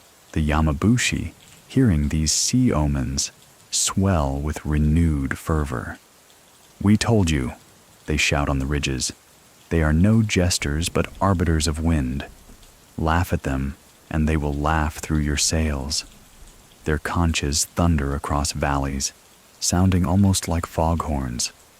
Villagers begin to treat their words with new weight, remembering winters past. The priest records each rumor carefully, balancing skepticism with memory. He writes, "If storms are called theirs, the legend swells beyond mountains. A spirit of ridges becomes spirit of sky. Dangerous, for such enlargement makes fear ungovernable." He adds a second line, "Markets suffer when winds gain faces." For him, the truth is not only spiritual, but economic. The eclipse child listens as men debate. "If they fly the seas," he asks one evening, "do they ever tire?" His mother hushes him, but the priest answers quietly, "The wind never tires. It only changes direction." As autumn nears, a merchant caravan halts outside the village, wagons rattling, men pale. They report a gale that struck their convoy on the coast, scattering loads and overturning a cart. Among the spilled rice, they swear they found black feathers, broad, oil dark, each sharp as a blade.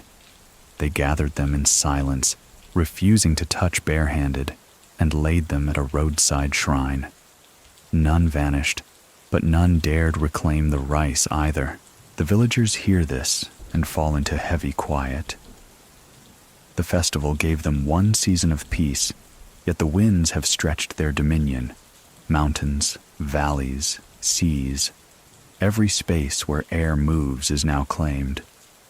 If laughter once mocked the Tengu, the storm itself now answers with teeth. That night, as if to remind them, the bell hums 3 times in succession. Not wild, not mocking, simply undeniable. The priest dips his brush and writes only one line. The storm has entered the ledger. By the start of the next planting, the legend has taken on yet another face. Not only predator or patron, not only storm or prank, but heritage. What once terrified is now painted on banners, carved into festival floats, even whispered into proverbs. The villagers feel the shift most when strangers arrive, asking not about rice yields or taxes, but about the place where the wind bird laughs. One day, a group of pilgrims from the capital reaches the temple gate. They bow politely, then request to see the famous mask. The priest hesitates, but the clerk, sensing opportunity, agrees. He unveils the cracked lacquer face as though revealing a relic. The visitors gasp, some in awe, some in delight, as though beholding a treasure rather than a warning. They press coins into the offering box, more than any farmer's tithe.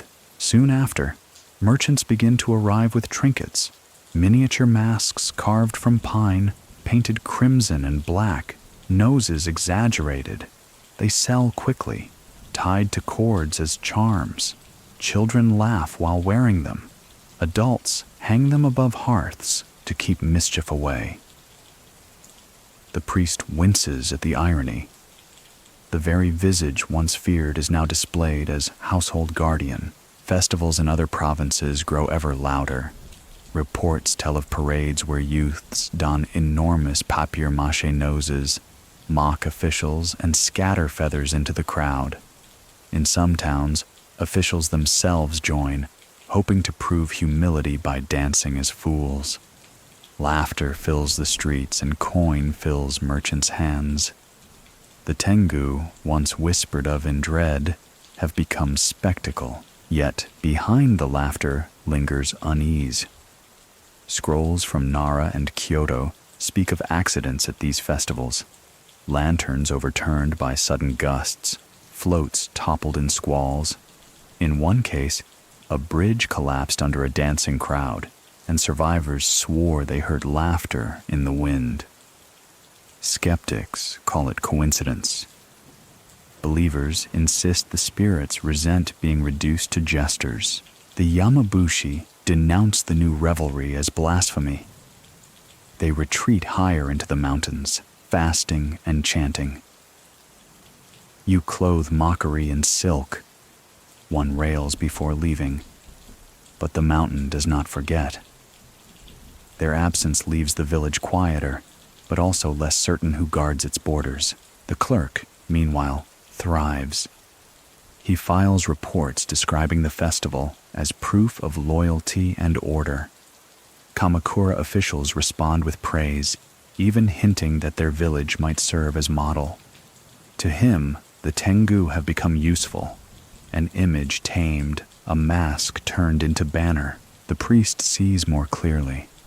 One night he writes in his ledger, "The laughter spreads, but the storm waits.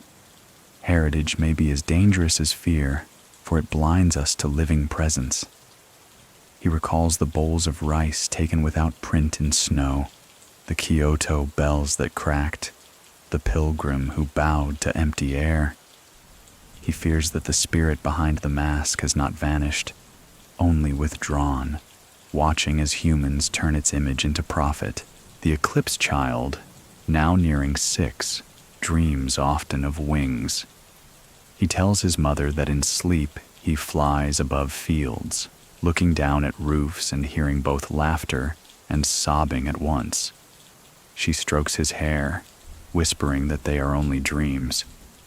Yet she too feels the wind shift against the shutters, sometimes warm, sometimes cold, as though mocking certainty itself. Thus, by the eve of another summer, the Tengu stand at a strange threshold, no longer mere terror, but not safely contained either. They are masks on stalls, banners in parades, words in proverbs, but they are also still wind on cedar, storm at sea, silence before bells. The village senses a reckoning ahead, for when symbols grow too light, the mountain has always answered with weight. Summer rises, heavy with thunderclouds. The rice stands tall, green blades whispering in the wind. At first, the season feels merciful, but beneath the calm hums a tension that no festival song can mask. The villagers sense it. Something waits. One evening, as the sun falls behind the cedar ridge, the bell hums, not once, but in a long, steady tone that rattles the beams. No hand pulls its rope. Families rush into the courtyard, torches flaring. The cracked lacquer mask lies face down on the stones, though no one touched it. The pine-carved mask, meant as guardian, still rests upright. Side by side, they look like mirror and shadow. Then the wind begins. Not a storm, not a gale, just a long breath that moves from ridge to shrine, steady as footsteps. Papers on the gate flutter. Salt bowls spill in fine spray. The people gather in tight knots, whispering prayers. The priest steps forward, ledger in hand. He lifts it high, pages trembling. We have written every sign, every gift, every strike. If pride was ours, we confess it. If laughter was yours, we have learned from it. If guardianship can be shared, then share it. His voice cracks, but carries. The wind pauses. For a moment, even crickets fall silent. And then, laughter. Not cruel, not mocking, but deep and resonant, like a drum rolled over valley and roof. Children cling to mothers. Men grip staffs. The eclipse child stands straighter, eyes shining as if he has waited for this moment. He raises his hand, palm outward. The laughter softens, folding into the trees until it becomes indistinguishable from the river's murmur. The bell ceases its hum. Both masks lie still. The cracked lacquer face is unchanged, scarred deeper, but no wider. The pine-carved guardian glows faintly in torchlight. For the first time in years, the air feels balanced, not conquered, not defied, but shared. The villagers do not cheer. They bow, each in their own way. Some scatter rice, some whisper sutras, some simply stand with tears cutting lines through soot. The clerk does not write. The yamabushi do not blow their kanchis. For once, silence itself is the record. That night, dogs sleep without whimper. Children dream without fear. The priest closes his ledger with one final note.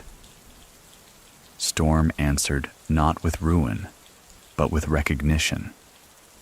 We remain neighbors. The story of the Tengu through the Kamakura years is less a tale of monsters than of mirrors. In every feather, in every gale, in every mask, the villagers saw not only a spirit, but their own reflection. Pride stretched too far, fear carried too long, laughter sharpened into survival. What began as terror became teaching. What was mocked in the city became sacred again in the valley. And still, the Tengu remain unreadable, neither demons to slay nor gods to worship, but presences that insist on being noticed. To some, they mapped the edge between law and freedom, reminding farmers and bandits alike that no decree can still the wind. To others, they carried warnings about arrogance, whether in monks, warriors, or common folk. Their laughter punished pride, but it also protected humility. Their feathers marked trespass, but they also guided the lost. In the end, the villagers learned what perhaps all who live under uncertain skies must learn, that coexistence with forces larger than ourselves requires neither denial nor surrender, but a kind of disciplined respect. Salt, rice, smoke, and song, these were not weapons, but languages. Through them, people spoke to the unseen and listened in return. Today, when Tengu appear as masks in parades, as carvings on shrine gates, or as tales told to children, it is easy to forget the winters when bells cracked and storms swept fields.